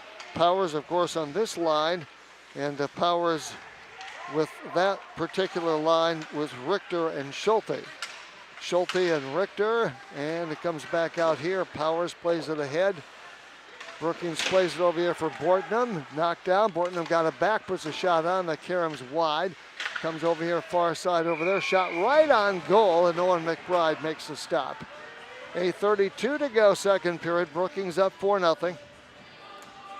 As Foley gets on the ice, Lakers make a change here. Game brought to you by Foley and Foley Law Office. Game also brought to you by Sharps Automotive, the ring of the post-game show East Side Implement. With our, of course, first intermission report today with Vince Foley, president of the Watertown Hockey Association. 8:27. His dad was big into hockey. Of course, Vince was. Foley's have spent many an hour here all at the the kids, yep. Yeah, many an hour at the Maze. Off the Riddles Jewelry face-off, Brookings controls the puck in the Laker blue lines. Shot that Karam's a little bit wide. Getting over there, looks like it is a Schneider. Looking out front here, you have Dobish on defense. Whitty's out there, puts a shot on. Save made. How he found that. I'll never go McBride, but he did a great job. You notice Brookings, the way they control the zone and handle the puck, it kind of lulls you into almost a power play situation. It's 5-on-5 hockey, and they're controlling the puck, and the Lakers find themselves kind of watching the game at times. Yeah. And Witt facing off here for the Lakers in the Lakers zone. Riddles Jewelry face-off with Whitty. Shot on, broken up by the Lakers after Watertown, or Brookings actually had won the draw. Then the whistle at 8:06 to go in this period. Nice to have you with us tonight. Next broadcast, oddly enough, won't come until the 21st of January when we're at Brookings the next time. Then the next night, Sioux Center is in town. Picked up here, Lakers win the draw. They'll bring the puck up ice, and they'll dump it into the Brookings zone. And, of course, Bowling goes after that loose puck over there. Lakers try to hold it in. Brookings gets to it, plays it out here a little behind Schneider that time, but he gets on it. Pass out here comes off to Hershoff. Hershoff with 2 goals, poked away nicely that time by the Lakers. Rink-wide pass comes over here for Austin Green. Leads the team in goals, tries to get around it between the defenders. Shot on, Dobish. He got it between Dobish, but it was broken up. The save made that time by Brecker, who has 6 saves in this hockey game, and so far a shutout, looking for his second shutout of the year. We're going to have a roughing call here on Austin Green, Jeff, and that was a new rule this year. When the puck goes away, and Austin Green kind of went in and finished the check basically after the puck was gone, and that rule has changed this year, and the referee was all over that one, and Green with a late check there, and he was called for that. All right, so face-off coming. Riddle's Jewelry face-off in the Watertown zone. Boomsma on the face-off, but Brookings wins the draw. They play it back to the point. Shot right side, picked up by Boomsma as he blocked it, dumps it all the way down the ice. And Brink has to go back to get that puck for the, actually it was Hankamp, beg your pardon. Brink was too short a name. Hankamp's is longer. Comes back out here to Boomsma as we have a whistle. 7:09. We're going to have Broomsma on a trip behind the net. He's putting some one-on-one pressure behind the net there and kind of falls down and gets a trip. They actually got him for holding, I believe. But So we're nonetheless, back he's to gonna another be- 5-3 situation. We've done enough of that this game. We did that for a long time in the first period. Yeah. And now Brookings again with a 5-3 advantage. Oh, that hurts. Comes back to the point. Brookings holds his zone. They play it over here. Bortonham. Lakers get it, and they'll clear it down the ice. Good job there. And Whitty will have to go back to get that puck with Bortonham as those two make up their power play situation. Pass right side on the stick of McBride. Back it comes to Bortonham. Gets some head of steam. Takes it in over the blue line. Poked away that time by Foley. Brookings recovers near side here. 6:44 to go in the period. Back out here to Whitty. Comes over here. Shot on by Hershoff. Broken up in traffic, never found the mark. The rebound comes out back in the neutral zone. 6:33, but 1:04 to go in the penalty. First penalty. Another one here. Brookings with a 5-on-3. Whitty puts a shot on. McBride makes the stop. Another whistle. Again, we see the Brecker, the goalie from Brookings, coming to the bench. And Brookings, when it's deep in the zone, they're trying to put on yet another skater. So we could actually have a 6-on-3 is what Brookings is trying to do. Foley is coming off. He's a little frustrated, to say the least. So you have 1, 2. Yeah, so they'll put down there, and sometimes it's like a 3-man advantage. Only Leave It to Brookings would do that. Yeah, you're right. I say that only as a compliment because that's how they play it. Whitty back to the point. They're very smart. He's a good coach. Skating in the shot on Hershoff, looking for a centering pass. Save made that time by the Lakers' McBride. It shows a lot of confidence on the Brookings coaching staff and their kids, where they can pull their goalie out with 6 minutes left in the period. Yeah. Comes back here, Whitty to the point. Brookings wins the draw, skates in the slot, broken up by Workus, and Workus got a stick on it, but not enough. And Whitty comes up with a power play goal. Ashton Whitty, their senior. 6:07, Brookings with a 5-0 lead. Pretty nice shot there by Ashton Whitty. Kept that right on the ground and went through a lot of traffic down in 3 front of power Owen. play goals tonight for Brookings. And Whitty, by the way, has his 6th goal of the year. They have so many guys with so many goals. It still stays 5-3, doesn't it? It does. It still does. So Brookings still with a 5-3 advantage. They've had 3 of those tonight, 2 back-to-back. Boy, that's tough. That's tough on any team. Yeah, you know, it's a big task to play a good Brookings team, much less play them 5-on-3 for literally probably about 8 minutes in this game has been 5-on-3. Yes. Yeah, literally. Yeah, so still 50 seconds to go on the Boomsma penalty. Brookings wins the draw. This is struck down the left side. Lakers playing back, holding is Hershoff.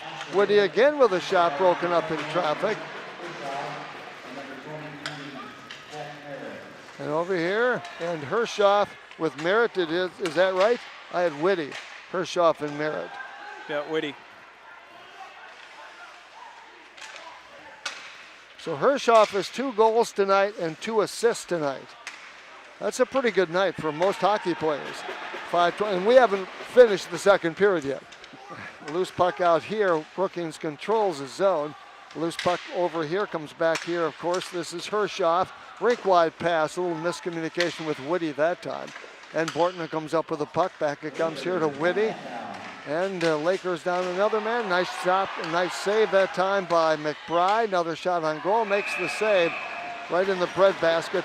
Lakers are still down 5-on-4 for 54 seconds left. Well, hats off to Owen Scott McBride is out that here. time. He put off a really nice combination play there by Brookings. I don't know how he got over there in time, and then he took another hard one from the top of the circle. Yes, he did. Good job, Owen.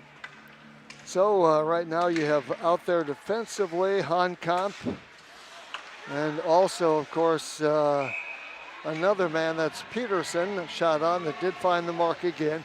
Brookings has outshot Watertown 39-6. They lead 5-0 in this hockey game. 4:55 to go, second period on the first Premier Bank scoreboard. Riddles Jewelry face off to the right or left of McBride. Shot on by Honkamp, broken up in traffic. Lakers trying to get to that loose puck. They do. They flip it out in the neutral zone. Picked up here, of course, by Honkamp. Rink wide pass over here for Schneider. Schneider gets ridden off that puck, works against Van Gilder. Van Gilder stops, puts on the brakes. He's always working against two people, though. Brookings picks it up. Comes back out here to Honkamp. Rink wide pass this time. Shot on, struck, shot out front, broken up in traffic. Lakers get it, and they'll play it for 15 seconds to go off the boards. That, of course, is Riefenberger. Plays it back down here for Wertink. And Scott out there on this line. And, of course, picked up by Brookings. Near side, this is Richter. Haven't said Richter's name a lot tonight, it seems like. He plays on the line with Powers. And also, of course, with Schulte. 4 minutes to go in the second period. Brookings with just one goal. Nice crowd tonight. And seeing a very good hockey game in terms of Brookings. Brookings is a very solid program. So this is their only appearance at the Mace this year. It is. Yeah. So they have a very solid team, very solid program, well coached. It's David Goliath, who was mentioned that at the outset. Bortnam in the face-off circle against Witt. Lakers actually won the draw. Foley plays it up here. Witt got it over to Foley. Foley hounding Struck from behind. And then Foley, or I should say Struck, dumps it back in the Lakers zone. Far side over here picked up by Foley. Foley plays it off the rail over here. Ahead it comes. That was, I believe, Witt that knocked it in the neutral zone. Green is out there as well. Witt takes it left side. Brookings comes up with it, takes it back behind their own goal. And Bramer is out there as well. Poked it over there, picked up by Brookings. Some pressure that time by the Lakers. Foley lost the handle, picked up here by Brookings. Plays it ahead, Struck in the corner over there. And Foley tries to take it away from him. Loose puck picked up here, and that's McBride. McBride gets it onto the stick, this time of Green. Green with a 2-on, actually 3-on-2 if they hurried over to Bramer. Bramer goes around a man, nice little nifty move there, but he couldn't get the puck on the stick on the puck. That loose puck picked up here by Brookings with 2:55 to play in the period. Brookings up 5-0 right now. And it's picked up over here. Brookings plays it back, and of course right now it is Colley. Colley playing for Brookings. He's on the fourth line. Colley, Kalber, and Dethridge. And it's picked up here. Dethridge is out there. Colley is out there. And Kalber. This is their fourth line, playing far side over here. Brookings is four line, picked up here by McBride. Played over here too far. Gets onto the stick. Taken away nicely by Boomsma. Whistles a shot on that goes wide. Karam's wide with 2:17 to play in the period. Periods get longer when you're playing Brookings too. I hate to say it, but 17 minutes seems like an hour.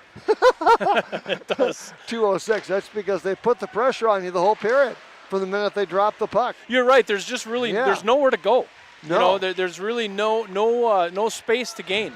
Workus puts the pressure on, but Brookings gets across ice this time for Dethridge. His cross ice pass shot that gets off the shoulder that time and picked up here by Honkamp. Tries to skate in, poke checked off his stick that time. He goes after the loose puck over there.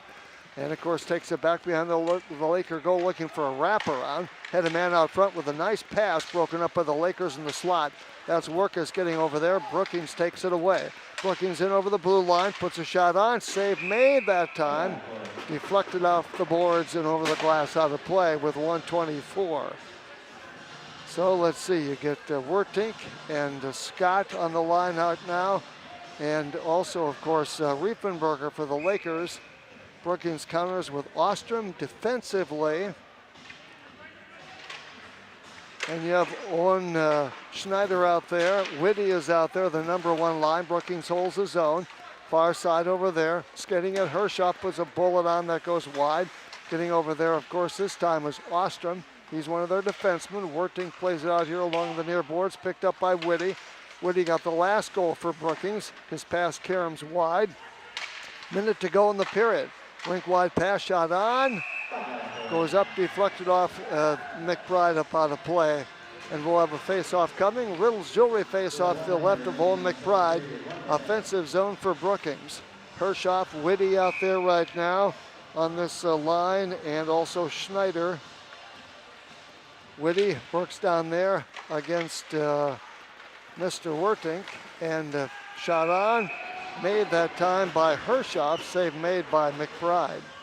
It's been all Owen McBride for the Watertown Lakers. Oh, well, 38 saves. Yeah. That's quite a, and not quite done with the second period. No. 51.6 seconds to go. Face off here. Lakers actually win the draw. They play it, but it's knocked down by Honkamp at the point. Looking for a centering pass for Whitty. Couldn't get on it, but does now. Takes to the left side. They play Mitchell on Saturday night. Lakers play Sioux Falls 1. They played Sioux Falls 1 already, and they just scored.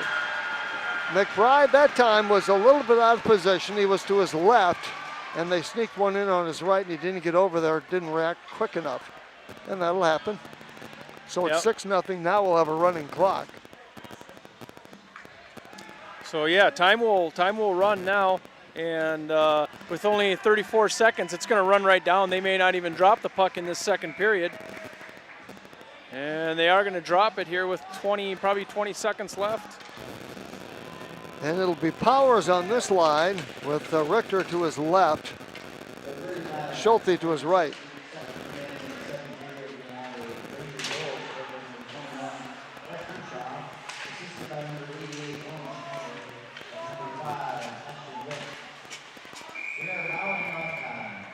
Now to run time, and that's going to end the period right here. It's going to end with an interference call here on the Lakers also. So Jeff, believe it or not, we're going to come out in the third period a man down once again. I'm not sure who that call was on. We'll probably get it from the public address announcer here. But again, the Lakers are going to find themselves a man down, if not two men down, like we have been much of this game. It's been all Brookings. Yes. Yes, I hate to say it, it has, but and 40 saves so far for McBride in this game. 40 saves through 2 periods, 20 per period, and right now 3 per period for Brecker, and Brookings has a 6-0 lead with 4 goals in the first period, 2 more in the second. They lead this one 6-0, so running time will be the story for the remainder of this game, unless of course Watertown gets a goal or two. Yeah, and you have to have 2 goals, I think, to get it off run time. Off run time. So it'll have to be 6-4 before it goes off. Well, Brookings hasn't given up more than 1 goal in any game this year. No. And their lone shutout came against Yankton 13-0. Yeah. And Brookings did win the B game tonight as well, JV game, by a score of 11-0. Game tonight being brought to you by Foley & Foley Law Office. We appreciate their sponsorship as we broadcast live from the Relia Bank booth here at the Mace Ice Arena.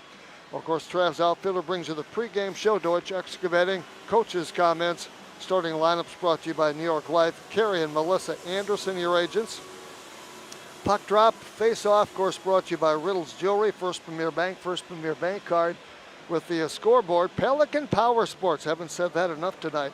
Bring you the power play penalty kills, Eastside Implement with our hockey happenings. And then, of course, you have Sharp Automotive with our post-game show. Getting into games today, this was the only game that's being played. Brookings trying to stay unbeaten at 4-0 coming in, and right now 6-0 lead. Rushmore's at 7-0, leading with 14 points. They've scored 61 goals. They've given up only 10 in their 7 games so far. Then you have Oahe at 6-1. Their only loss was to Rushmore. They've have 12 points. They've outscored their opponents 49-14. Oahe played at Rushmore a couple of weeks ago, and Oahe had a 3-0 lead. Rushmore cut it to 3-2 after 2 periods of play. It was 3-0 after 1 Oahe. Then it was 3-2 Oahe after 2, and Rushmore got 3 third period goals to win it 5-3. So that's Oahe's only loss. Then after Brookings in the number 3 slot right now, you have Aberdeen at 3-1-0-1. And that's kind of nice to see Aberdeen up there because they've been kind of down for a while. Then you have Sioux Falls 1, Watertown's opponent Saturday night. They come in 3-0. We've met them earlier in the year, and we'll see if we can't get them second time around. Then you have Sioux Center, Watertown right now 7th, and Sioux Falls 2 at 1-4-0-1. Currently is in 8th place, and it's Mitchell, Huron, and also Yankton. And let's see, some other things to give you as far as that's concerned. Right now in the goalie save percentage, right now it's Egan Jensen with 1,000%. Then you have Ryan Flanagan, 932. Colin Lee, 926. Kieran Duffy of course, Oahe at 918. Followed by Tanner Kopik at 915. In the goals against average, it is Egan Jensen, hasn't given up a goal yet this year, 0.00. He's a sophomore on this Brookings team. He has played some minutes, hasn't given up a goal. Then you have, of course, Cade Brecker, 0.82. So the top 2 goalies, of course, play for the same team. Somehow that doesn't seem right. Yeah, hats off to them, of course. Sam Casper right now giving up just a goal a game. Colin Lee 1 as well. Then you have, of course, Mitchell Hobby, I think you say that right, Michael Hobby, of course, the Rushmore Thunder, 1.38. Then Tanner Kopik, 1.47. Flanagan at 1.5. And Carter Schultz of Oahe at 1.91. So your 8 of your goalies, the top 10 right now, have given up less than 2 goals per game. That's pretty good salty. Pretty good goaltending in the state, isn't it? It really is. Carter Sanderson right now leads in goals, and of course he has 15. Then you have Dawson Worth with 13, Hayden Kollick with 9, Hollick, Carson Meir with 8, along with Breck Hershoff, who's broken that up now, of course, Alex Diedrich, and also Logan Bortnam. They've both scored tonight, so they both have 9 goals. Hershoff, as a matter of fact, has a couple of goals in this game. So he's right up there putting the pressure on. You have Austin Green of Watertown 7th right now with 7 goals on the year.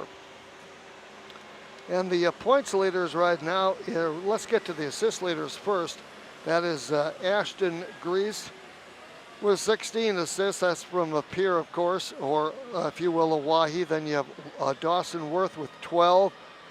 Tyson Dunbar with 11, Owen Schneider with 10, and that'll change. Mason Carrolls with 8, and then of course Jerron Beck with 8 as well, followed by Alex Petrick, Ashton Whitty, Dre Burnt, and also Caleb Merchant.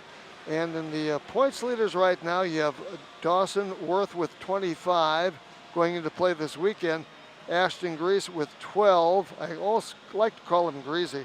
Carter Sanderson with 20, then Owen Schneider with 15, Breck Hershoff with 13, Alex Dietrich with 13, Ashton Whitty with 12, Tyson Dunbar with 12, Hayden Hollick with 12, and Alex Petrick with 12.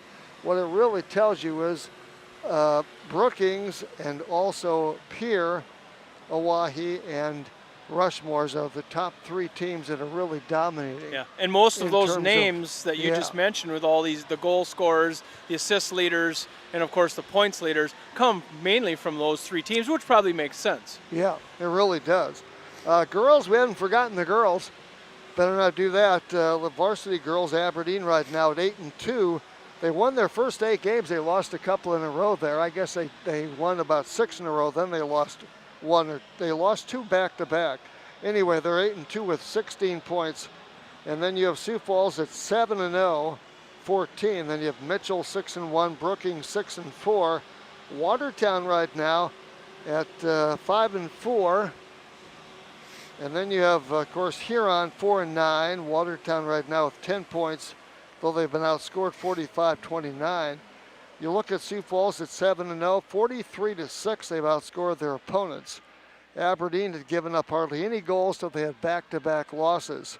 And one of those, of course, to Mitchell. And then they lost the next night as well. Then you have Huron, Oahe, Rushmore, Yankton, and Sioux Center. And leading the tier right now there with the varsity goalie save percentage leader, you have Riley Van Der Esch with a 962 mark, Sydney Franwold with 921, Sadie Clute 896, Emma Feusel is fourth right now, 892 in the save percentage. Then, of course, Eva Ram, Ellen Orr. She was right up there until that weekend where she suffered a couple of losses. Abigail Stewart Fromm, 874. And down the list we go. In goals against average, Riley Van Der Esch, 0.67. Pretty darn good. Then Sydney Fromwald with 1. Eva Ram with 1. Eleanor, 1.80. Sadie Clute, 2 goals per game. I always say if you give up 2 goals a game or less, you're doing a good job. Yes. You really are. And Emma Feusel right now, 4.15. She is currently in 8th place. Skater goals leaders right now, Kylie Small with 23 goals. Then you have Brooke Jarman, 17. In 3rd place right now is Jacqueline Lloyd, 16 from Watertown. Then Arden Rapp with 12. Same for Devin Hunter. And also Lily Moon. That's a name we remember from a long time ago. And then, of course, farther down the list, you have Savannah Barber right now in 10th place. Assist leaders right now is Kylie Small with 16 assists. You have Devin Hunter with 12. Kelsey Amick from Mitchell with 11. Savannah Barber with 10. Janelle Lloyd is 5th place right now with 9 assists on the year. So that's kind of cool. And Jacqueline is right now 7th with 8. And then skaters points leaders, you have 39 for Kylie Small. That's a pretty impressive number. The next number after that's Devin Hunter with 24, Brooke Jarman 24, and Jacqueline Lloyd with 24 in terms of goals and assists. Then you have Barber, Moon, Amick, Rapp, Poppin, and Rader for the girls. Always kind of fun to keep track of those things. It is. Jeff, and if I may say, we had a Watertown skater, Jacqueline Lloyd, just before the Christmas break. Yes. She scored her 100th varsity goal. Now that's regular season varsity goal. That was here. That was here. And she then, needed 1 goal to do it and did it in the first period. And quite a feat if you think about it. Yes. The boys typically will never do that because they don't play varsity hockey typically long enough. Even if you played when you were a freshman, you'd have to score 25 goals a game as a freshman and so forth and so on. She's played for 6 years. She has played for 6. I think it might even be 7 years. So she's played a lot of varsity hockey, and she scored 100 goals. Now she followed that up in that game that was here with another goal, so yes. She has 101 right now. Yeah, so that was a big feat, and as far as I know, Jeff, I'm not so sure anybody can remember a varsity player in the state of South Dakota that scored 100 goals in varsity play. So that's kind of neat. They did a little ceremony for her, and it got a little press, so that was kind of neat for her, and it was kind of nice to see that for the girls Laker program. Exactly. So I've kind of gone back and looked a little bit, but I've not found anybody else that has scored 100 goals. Yeah, and there again, it's one of those deals where obviously you have to keep track of it. And Jacqueline is interested in playing some college hockey, so she has been kind of putting some stats together, and so that's kind of how it came about. Perhaps it has been done in the state, and nobody keeps track of it, but perhaps we just kind of fumbled across that stat, maybe by accident even. But even at that, it is kind of a neat accomplishment.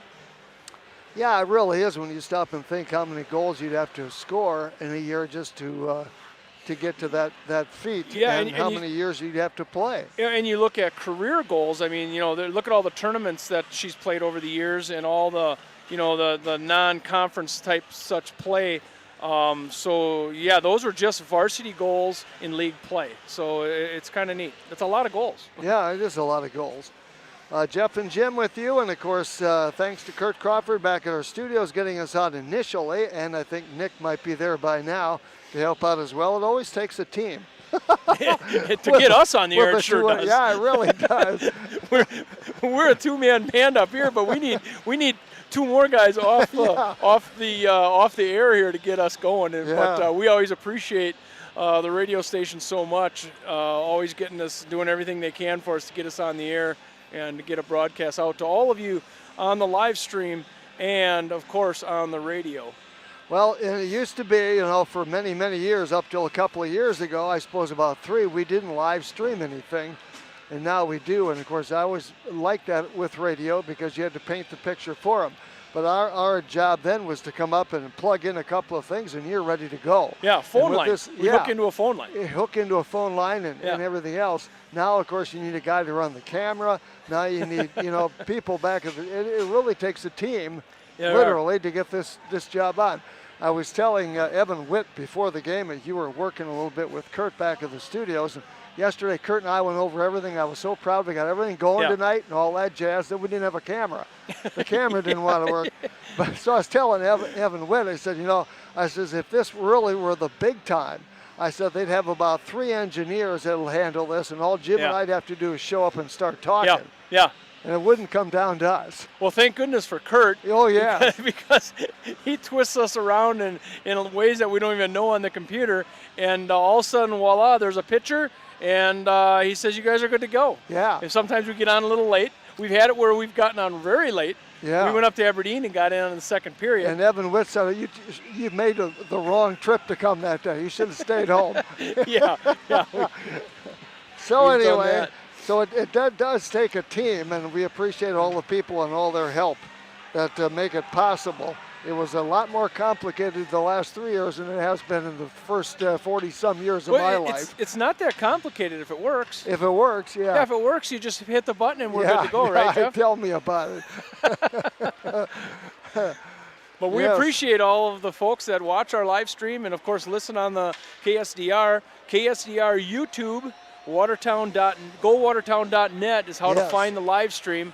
And we're live streaming all the boys' home games. And what are we going to do, five girls' games? 5 girls' games, and we have some boys' road games as well. We'll have the girls, when they play at Pier here in January, we'll have the girls and the boys on that double header. And of course we went to Aberdeen, and we'll go to Brookings.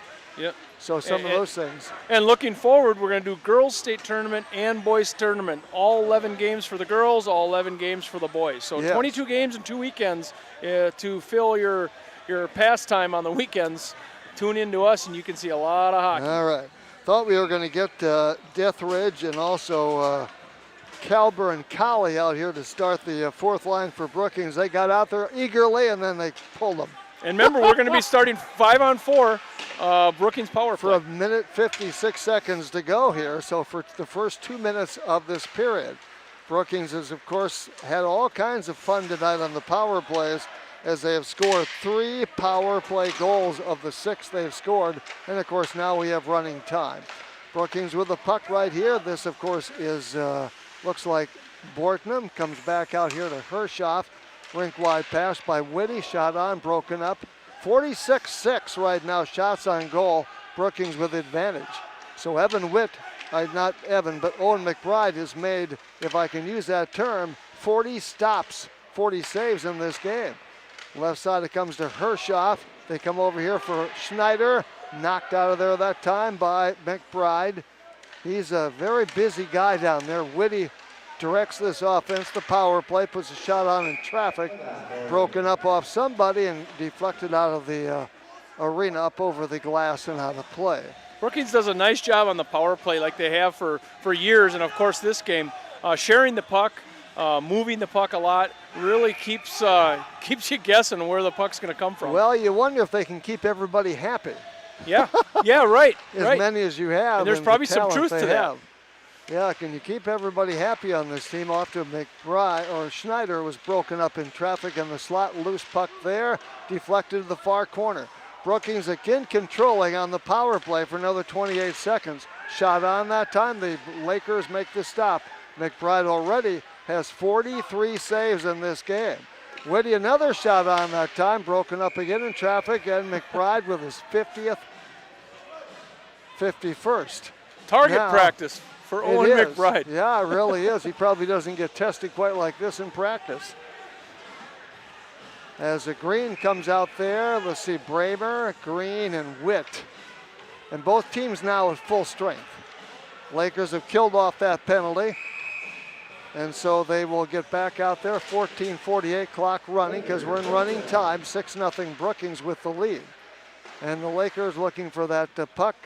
They have it in their own zone, near side. This is Witt. Witt, rink-wide pass over there, a little bit off the stick that time of a Laker. That was Bramer, picked up by Brookings. Overskated the puck, picked up here by Witt. Lakers really trying to play kind of keep away. And that's what you have to do with a team like this. Foley plays it back behind his own net in Gretzky's office, but Brookings gets on that loose puck. That was, of course, Schneider. Picked up here by the Lakers, a 3-on-2 odd man rush if they can do it. And one Brookings player falls down, shot on the waist, broken up in traffic. And Brecker, he really hasn't been tested severely tonight or this year. I don't know if he's that good a goalie. I'm not saying he's not, but we don't know. We don't know. Merritt puts a shot on, and McBride with the floater will make the save and hang on to it. He now has a total of 46 saves in this game. And it's nothing against Cade Brecker, of course, but you're right, he hasn't been tested. He has a defense in front of him where he doesn't see a lot of good shots. He really doesn't. And that's credit to Brookings' defense, the position they play. Along the near side is Drew out there right now. Struck is out there. Struck is out there with Merritt and Bortnam. Seems like we said their name a lot tonight. Bortnam getting a give-and-go pass, broken up by the Lakers. They'll play it back to the point. Brookings can't hold the zone. And it'll be Drew going after that loose puck in his own zone. Played by Brecker out to the neutral zone. Brookings gets on it. This, of course, is Merritt looking for Bortnam, broken up by Allard. Allard gets after it. Loose puck there, comes off the high glass, picked up by the Lakers in the neutral zone. This is, of course, ahead it comes to Workus that time from McBride, and the Lakers have the puck back in their own zone. Brookings puts a shot right on goal. Back in, and of course back to get it now for the Brookings Rangers. Where that puck will be Drew. Plays it back behind his own net. Lakers get on it. Puck out there, broken up that time. Putting a shot on is Foley. We have a whistle. And we're going to have a cross check or a roughing. That's going to be Blair Boomsma. I'm not so sure that's not his third penalty. We're not counting.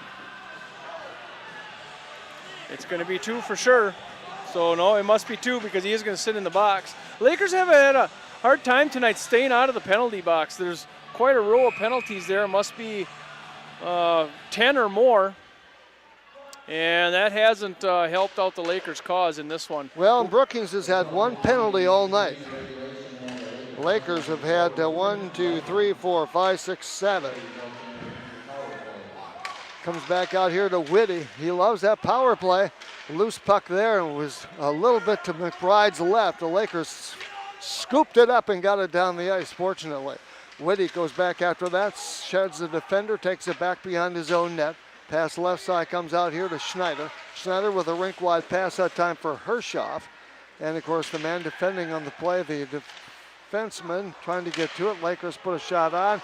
Brookings does. Lakers make the save. That's McBride. Comes over here, look for a centering pass. Goes through the slot, comes back out here. And it comes back out in the far zone over there as Workus tries to kick this one off. Kill this one off. The Lakers do as well.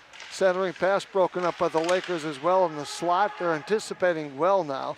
This is Whitty. Takes to the corner, plays it back out here. This is Schneider. Right side pass for Bortnam. Bortnam goes after that loose puck. Comes back out here along the near rail. Comes back out here. Schneider shot on by Bortnam. Save made that time by McBride. Picked up by Brookings on the power play for 30 more seconds to go. They have 3 power play goals already tonight. Comes left side with it here. The man that was out front got knocked down. Loose puck picked up here, of course, by Brookings. That was Hershoff. Comes over here for Whitty. Lost the puck. Knocked Allard off the puck that time. Loose puck picked up by Brookings. Far that time, too far for Bortnam. Lakers pick it up. His pass out was broken up.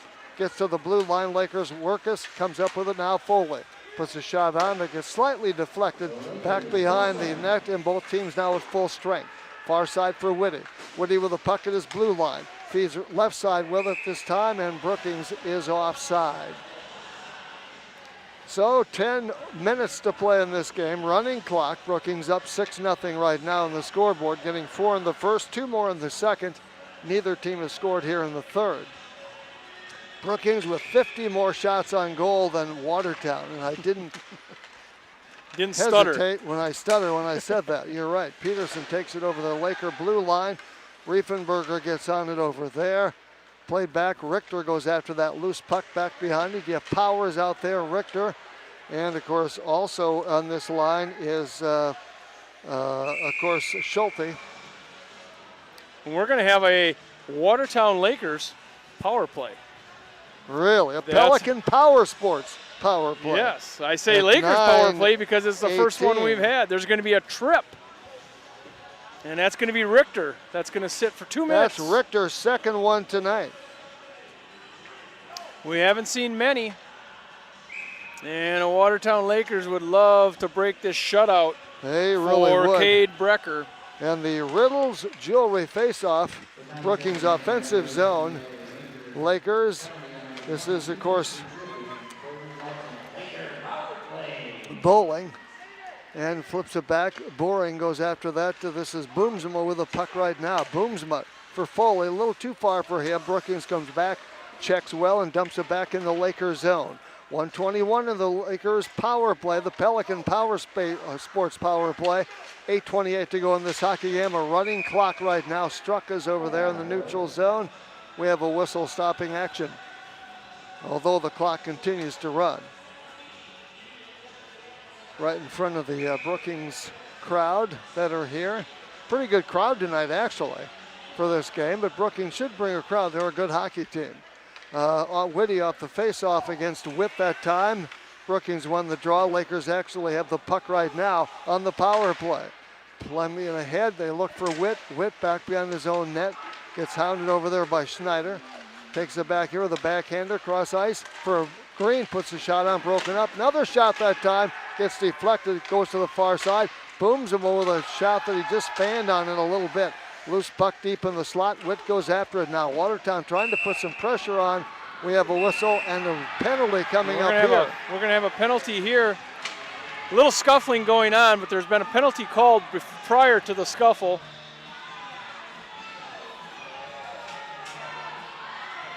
And who's going to go here? It's going to be a Brookings player, I do believe. Whitty. No, yeah, I think it's Whitty. It is. It is Whitty. He looks at the coach and said, I didn't do anything. So Richter's going to be in the penalty box for 18 seconds. So Watertown's going to have a 5-on-3. For 18 seconds. For 18 seconds. Oh, they're going to do. On the Riddles Jewelry. Although we have 4-on-4 hockey here. 4-on-4 hockey. 5-on-4. The Lakers are going to get another guy out. Okay, I thought it would Bramer's be out there as well. 5-on-3 here, but it's not. It's 5-on-4. Yeah, it should be 5-on-3. Sure. That's what I would think, because it's not coincidental. Too. Comes back out here as Boomsma tries to hold the zone. Bramer got to it. Knocked out here. Boomsma gets to it on the blue line. We have another whistle. And we're going to have a high stick. High stick here. So it's going to go down and face off all the way to the right-hand side of Owen McBride. He's seen a lot of action tonight. He stuffed 50 shots. 56 shots on goal for the Brookings Rangers. That's impressive. 7 shots on goal for the Watertown Lakers. And the Riddles Jewelry face-off coming out there as a shot on. Picked up here by the Lakers. Left side with it for Bramer. Poke checked off his stick. Picked up here by Merritt. Gets it out here in terms for Struck. Struck and Merritt on the same line together. Boomsma puts a hip check on. Puck comes back over here.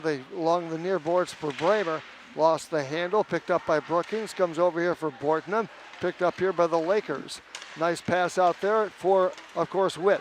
Witt over the blue line. Oh, he kind of lost the handle of the puck a little bit. Got away from him. Boomsma plays it back for Foley. Foley neutral zone. The puck got away from him. Picked up here by Witt. Comes back to help out. Over the blue line. Knocked off his stick that time by Brookings. And that was Peterson. Comes back out here in the neutral zone. Lakers with the puck. They lift it in the air. Right a little bit behind the goaltender, netminder, Brecker, the junior. Picked up here along the near boards is Van Gilder's out there. Lakers, Bramer feeds it right side over here this time for Bowling. Gets ridden into the corner that time by Schneider. Comes back out here, backhander that time, shot. Oh, they missed a golden opportunity there. Wouldn't quite find it. Brookings comes up with the puck. They play in the neutral ice area. And going back after there will be Kalber. They have a Kalber, a Deathridge, and also a Kale. It's Kahle. Pronounced. It's pronounced Kale. Kale. Like a dog. Like the a dog, the breed of dog. Right. 5:07 clock running here. The, of course, Riddle's Jewelry faceoff coming to the right of Brecker. Lakers in the offensive zone of Brookings.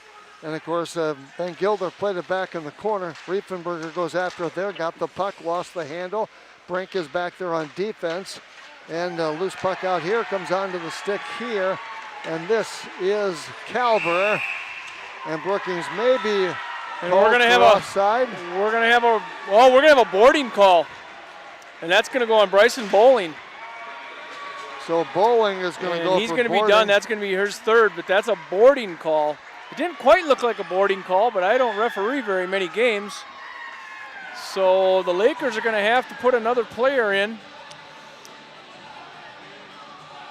So they're going to have to put somebody in there in the penalty box. So we are going to be a man down for the next 2 minutes here. And that's going to be Riefenberger's that's going to sit the penalty. All right, they've got it on the wrong side of the scoreboard, though. They do.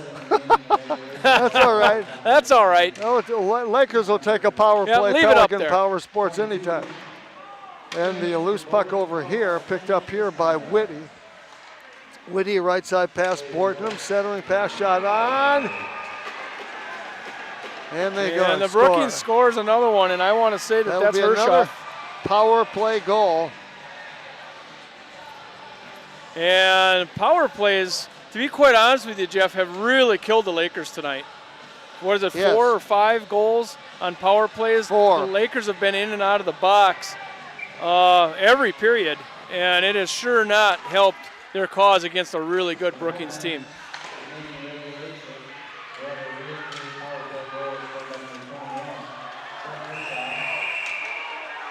And we're going to get another call here in open ice.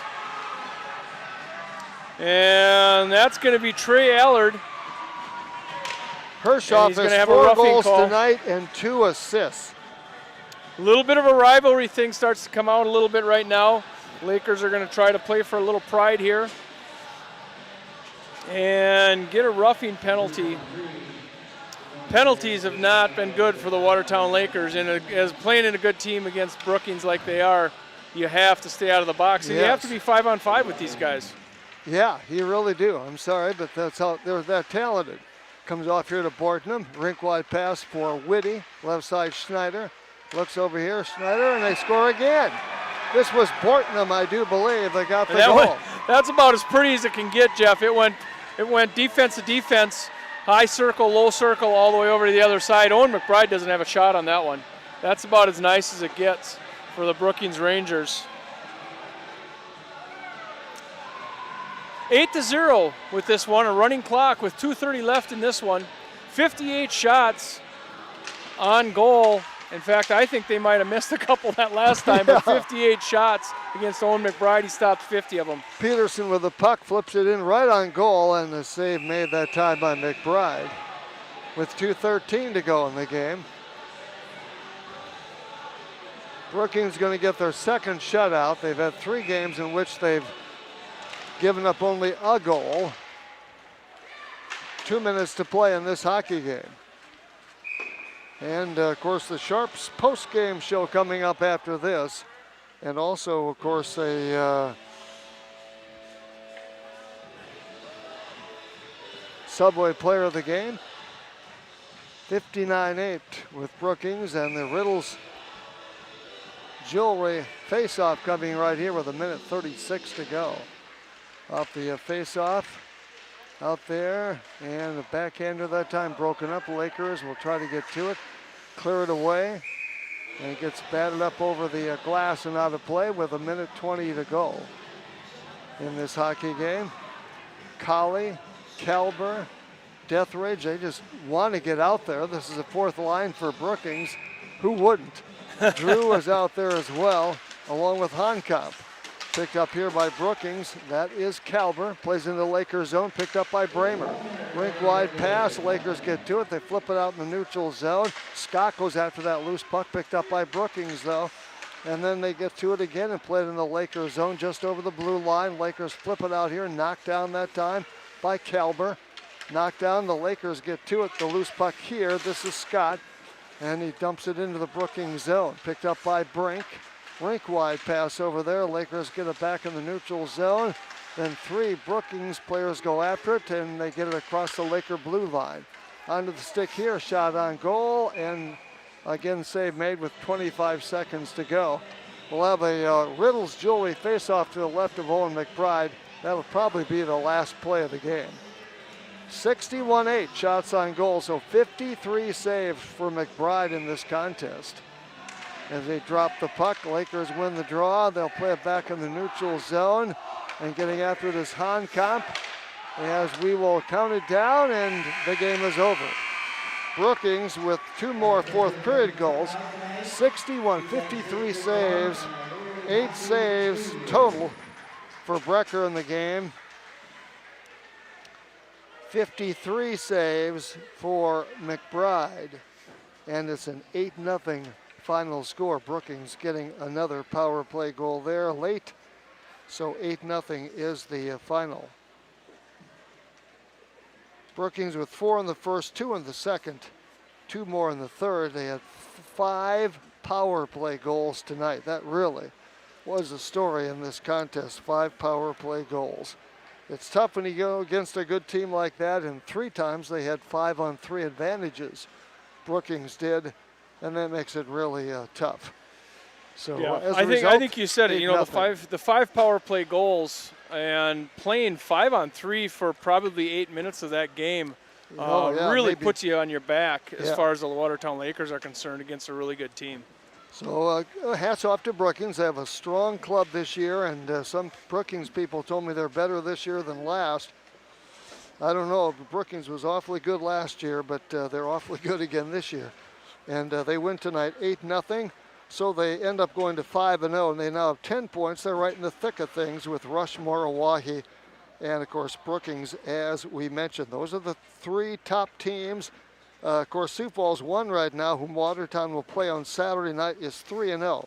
They'll really get their season going in earnest here in a couple of days too, and so then it'll be kind of interesting to see how it all works out in the end. 8-0 final score. Brookings getting the scoring going. They broke the scoreless tie at 14:34. Hershoff with a first tonight of 4 goals and 2 assists. Schneider gave him an assist on that first one at 14:34. Brookings, of course, with the lead at 1-0. They made it 2-0 with 3 minutes, 3 seconds later. Schneider this time with Hershoff assisting, and Brookings had a 2-0 lead. They added a third goal in that first period at 5:30. Hershoff a power play goal with Merritt and Bortnam assisting. It was 3-0 Brookings, and then a minute 44 left in the first period. Bortnam with a power play goal, making it 4-0 Brookings after 1. They tacked on 2 more goals in the second period to get it to running time, with Whitty getting his first goal at 6:07, a power play goal. Hershoff and Merritt assisting there, and then 35.6 seconds left in the second period. Hershoff again. At that time, his third goal, giving him a hat trick. Schneider and Whitty assisting on the play, and Brookings then had a 6-0 lead. They tack on 2 more third period goals, 3:48. Hershoff a power play goal, and then a 2:46 Brookings scoring again. So 1, 2, 3, 5 power play goals tonight, and that is really tough against a good team like they have. So Evan Witt comes up here, and we appreciate that. The coach of the Lakers, nice to have you with us. And boy, it's tough when you're down 5-3, 5-3 back to back like that. And another time, it just makes it really tough against this good team. Yeah, absolutely. You know, you can't, especially a team like that, you can't play shorthanded near as much as we did, and just need to be more disciplined and recognize what's going to be called and what's not earlier, and try to do what you can to stay out of the box. But yeah, against any team, you can't be shorthanded like we were, but especially a team like that. Yeah.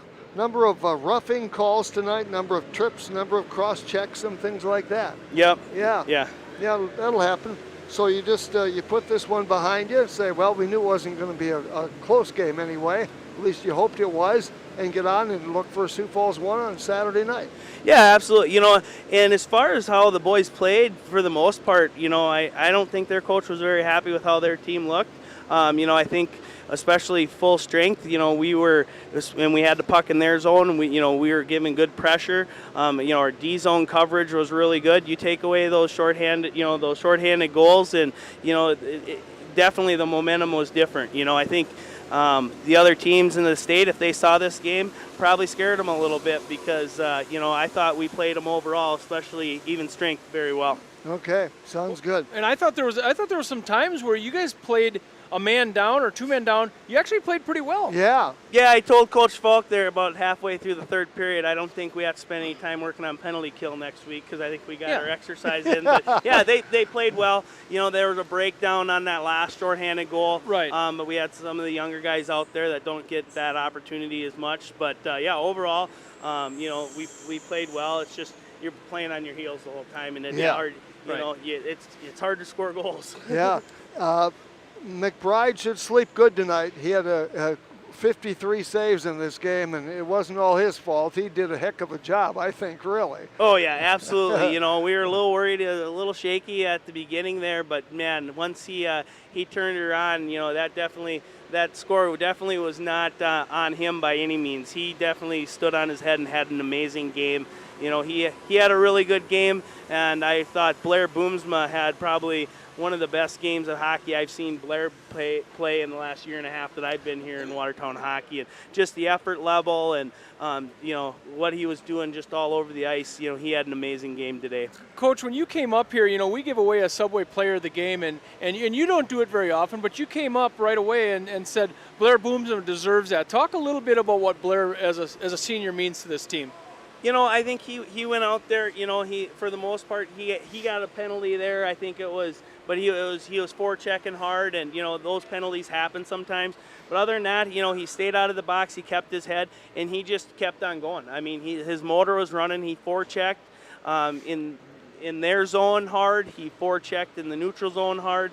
He was very disciplined in his defensive zone coverage, and you're right, I very seldom, you know, I have the opportunity to call out Owen way too many times for his great play because, you know, he keeps us in a lot of games that maybe we don't deserve necessarily to be in.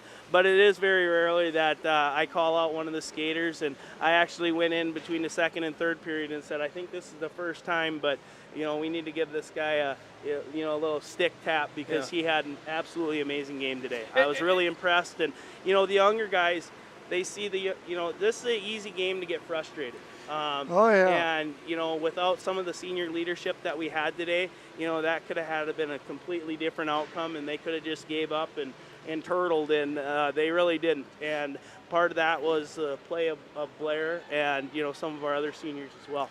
And you kind of need that in a game like this because how do you keep the motors going, right? As a coach, you say move your feet, move your feet. Well, it's hard as a player to keep going. Yeah, you know, and I think that goes back to, you know, we talked a little bit in the pregame how, you know, we kind of had some breakdowns in the locker room and different things, and, you know, sometimes when you have tough games, it's hard to find the positives in it. But, you know, I think overall, I think you can ask everybody in that locker room right now. I think overall they were really happy on how they played, and they understand they can't always control everything within a game, but they did a good job focusing on the stuff that they could. And overall, like I said, the attitudes were good. They didn't get negative on one another, and it's really easy for a bench or a locker room to break down on those. Finger pointing, and the only finger pointing was really guys calling out guys for their great efforts tonight. Yeah, well, and that's good, and that is the positive of a game like this. You know, you as a coach can look back and you can see who gave the character, who had the right effort, was doing the right things. So there can be a lot to be gained as a team and a coach from this game.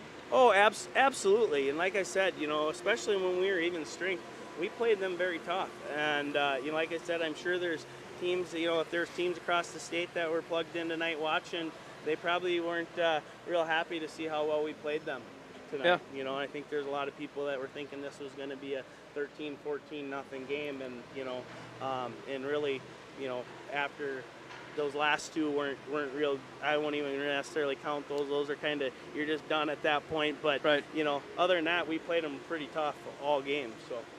Yeah. Now you get Sioux Falls 1 Saturday night. You don't have a practice tomorrow, so you go from one game to the next, and now the kids have to remember what they've learned, and some of these things they have to do on instinct, don't they? Yeah, you know, and I think, you know, they're two very similar teams. They're very skilled. They're very fast. They move the puck real well.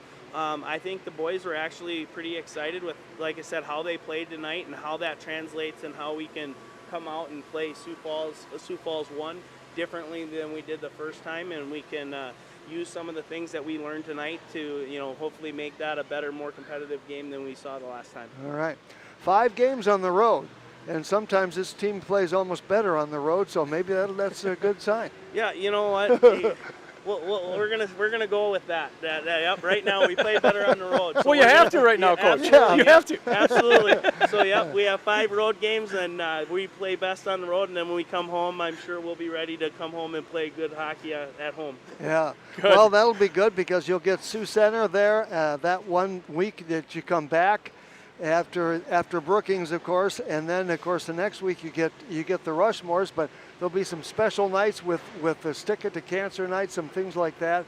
So that's all a part of this game too, and the kids really come through when it's called Stick It to Cancer night, and they all play for a purpose, for a person, and it's pretty emotional. Yeah, that's a real special night for the kids, and you know it's always good. You know, I think. This year we're in a different spot, you know, I think where we can use some of that adrenaline and some of that emotion a little bit more positively, you know, and not be maybe as nervous maybe. You know, last year I think some of those situations we got nervous, you know, but hopefully this year we've learned from that and we've grown as a team and we can turn that emotion into something positive and use that to bring out a win against a top team in the state. Well, you play at the Iceplex, is it, on Saturday against Sioux Falls 1, and you played well there last year in the state tournament, especially that last game. The kids really played well, I thought, and that's going to be a home game for you. You're going to come away with a win. Yep, you know, I think the boys are excited. I think we're at a spot right now that if we're going to pull up an upset, this could be the one that we pull off, and you know, I know the boys are excited about it. You know, it would be easy to say, oh, we play another team just like we did tonight. But like I said, I think they took away the positives that they needed to from this game. And like I said, hopefully that transcends to, you know, an upset that maybe people aren't looking for. All right. Good to see you. Thank you very much Thanks, for coming up. Happy New Year. Yep. Thanks a million for all you do. We appreciate it. Yeah. Thank you. Good luck to you, Coach. Thank you. Yep, Take care. it. Okay. So we appreciate that. I guess we know the player of the game. That's great. And I had a couple extra for you. I didn't have them out, but as far as for players of the game too, I've got some to give you. Right, and you don't, you know, hats off to Coach. You know, he doesn't come up here very often and say, hey, this guy played a heck of a game. Oh, I agree. And I think he did, and he was one of the people that I was thinking about for the Subway Player of the Game. But the coaches know, you know, they see these kids in practice, and they know what they're capable of and some of their tendencies and so forth. And when a coach comes up and says, hey, this guy played a good game, he's played a good game even beyond what you and I see. Yes. So yeah, you're right. And we're trying to follow that goofy little puck around the ice. Yeah, we don't know, we right? don't see everything that goes on, where he gets to watch it from a much different angle than we do. So no, I have no problems with that. That's great. I think it's great, and I think it's nice that I gave the card to him, and Coach can hand that to his player, and that's great. That's great. Sounds good. We will not be on, you and I, for a little while, so Happy New Year to you. Yes. And I guess our next broadcast is the 21st of January. Yep. And that will be in Brookings. Yep. Get to see those rascals again. Yep. And then, of course, the next night we come home and play Sioux Center. Yep. And it's a busy, I think every weekend after that is busy. Yeah, you might want to, if you're a fan of the hockey that's going on within the state, you're going to want to tune in right now because it really ramps up from here all the way to the state tournament. It really does. And a lot of the rankings start to show their face from here on through. So it's an important time. Well, and the other thing is the Lakers now play 5 on the road, and while they don't have quite the record they would like, they would sure like to have a great following. Yep. There's nothing more fun for a kid to go to a game and see all these people cheering for you. Yep. It gives them a big lift, and so even though they're on the road, don't forget them and go out and support these kids. Yeah, and the girls are on the road. They're going to Sioux Exactly. Falls tomorrow, and then they're going to go to Sioux Center on Sunday. So it's So it's you're on the road. Yes, we're on the road this weekend, and tuning in again for on South Dakota Amateur Hockey Association website for all the games throughout the state. And believe it or not, Website. Believe it or not, some of those thoughts of state tournament seedings, they start to come into play already. Yes. So exactly. it's interesting. So, sounds good. Yeah, and you looked at Aberdeen a couple of weeks ago. They were rolling through the season, so to speak, with the girls team. Yeah. Undefeated, and all of a sudden they ran down to Mitchell and got beat. Came back and home and got beat. Yeah. And they lost 2 in a row. And how Yeah. quickly things can change. Well, and how about on the boys' side? Yeah. The you don't think much about Aberdeen. They've been down for a number of years, and all of a sudden you look at the standings tonight, They're they're fourth place. They're fourth place in the conference. So look out for Brookings boys. Yeah. Or I'm And- sorry, the Aberdeen's boys. Yeah, and we saw Aberdeen, of course, a couple of weeks ago, and they played pretty darn well. They did. I thought they played really well, and I thought when we went there, I thought our boys played well, and we got beat there. Yeah. Yeah, by a pretty good Aberdeen boys team. That's right. So you never know. You That's don't- why they play the game. That's why they play the game. So sounds good. We appreciate it as always. Those that tuned in or maybe watched as usual. And big thanks to, of course, the Foley and Foley Law Office for sponsoring tonight's game. As always, we appreciate that. All our sponsors, if you see them during the course of the year, say thank you because they're the ones that make this all possible. Also, of course, Reliabank. We love broadcasting from the Reliabank booth on the road or at home, as the case may be. And of course, at Trav's Outfitter, big thank you to there. You can always find a great gift at Trav's Outfitter. They can keep you warm on these cold days, let me tell you. Deutsch Excavating, they do a great job. New York Life, Carrie and Melissa Anderson, your agents. See them for maybe investments, among other things. Also, Riddle's Jewelry, they handle the puck drop, the face-off, First Premier Bank card. Pelican Power Sports, I know that guy standing right to the right of me. Also, Eastside Implement, thanks to those good people that bring you hockey happenings. And Sharps Automotive, they bring you the post-game show along with the Subway with the player of the game. We couldn't do it without these people. They do a great job. And, of course, Sharps is a great place to get that vehicle, be it new or used. They've been great to me over the last 25 years. And so they do a great job, and we appreciate all they do and all the sponsorships that we get. So many thanks. Happy New Year's to everybody listening in tonight. Be safe out there and stay warm. And we look forward to bringing you lots more hockey, a lot of hockey. Starting in, January 2022. 21st. Yeah, that's right. We will be on the air again, and then it's pretty steady all the way through the rest of the year. It's pretty steady every weekend, Yep. yeah.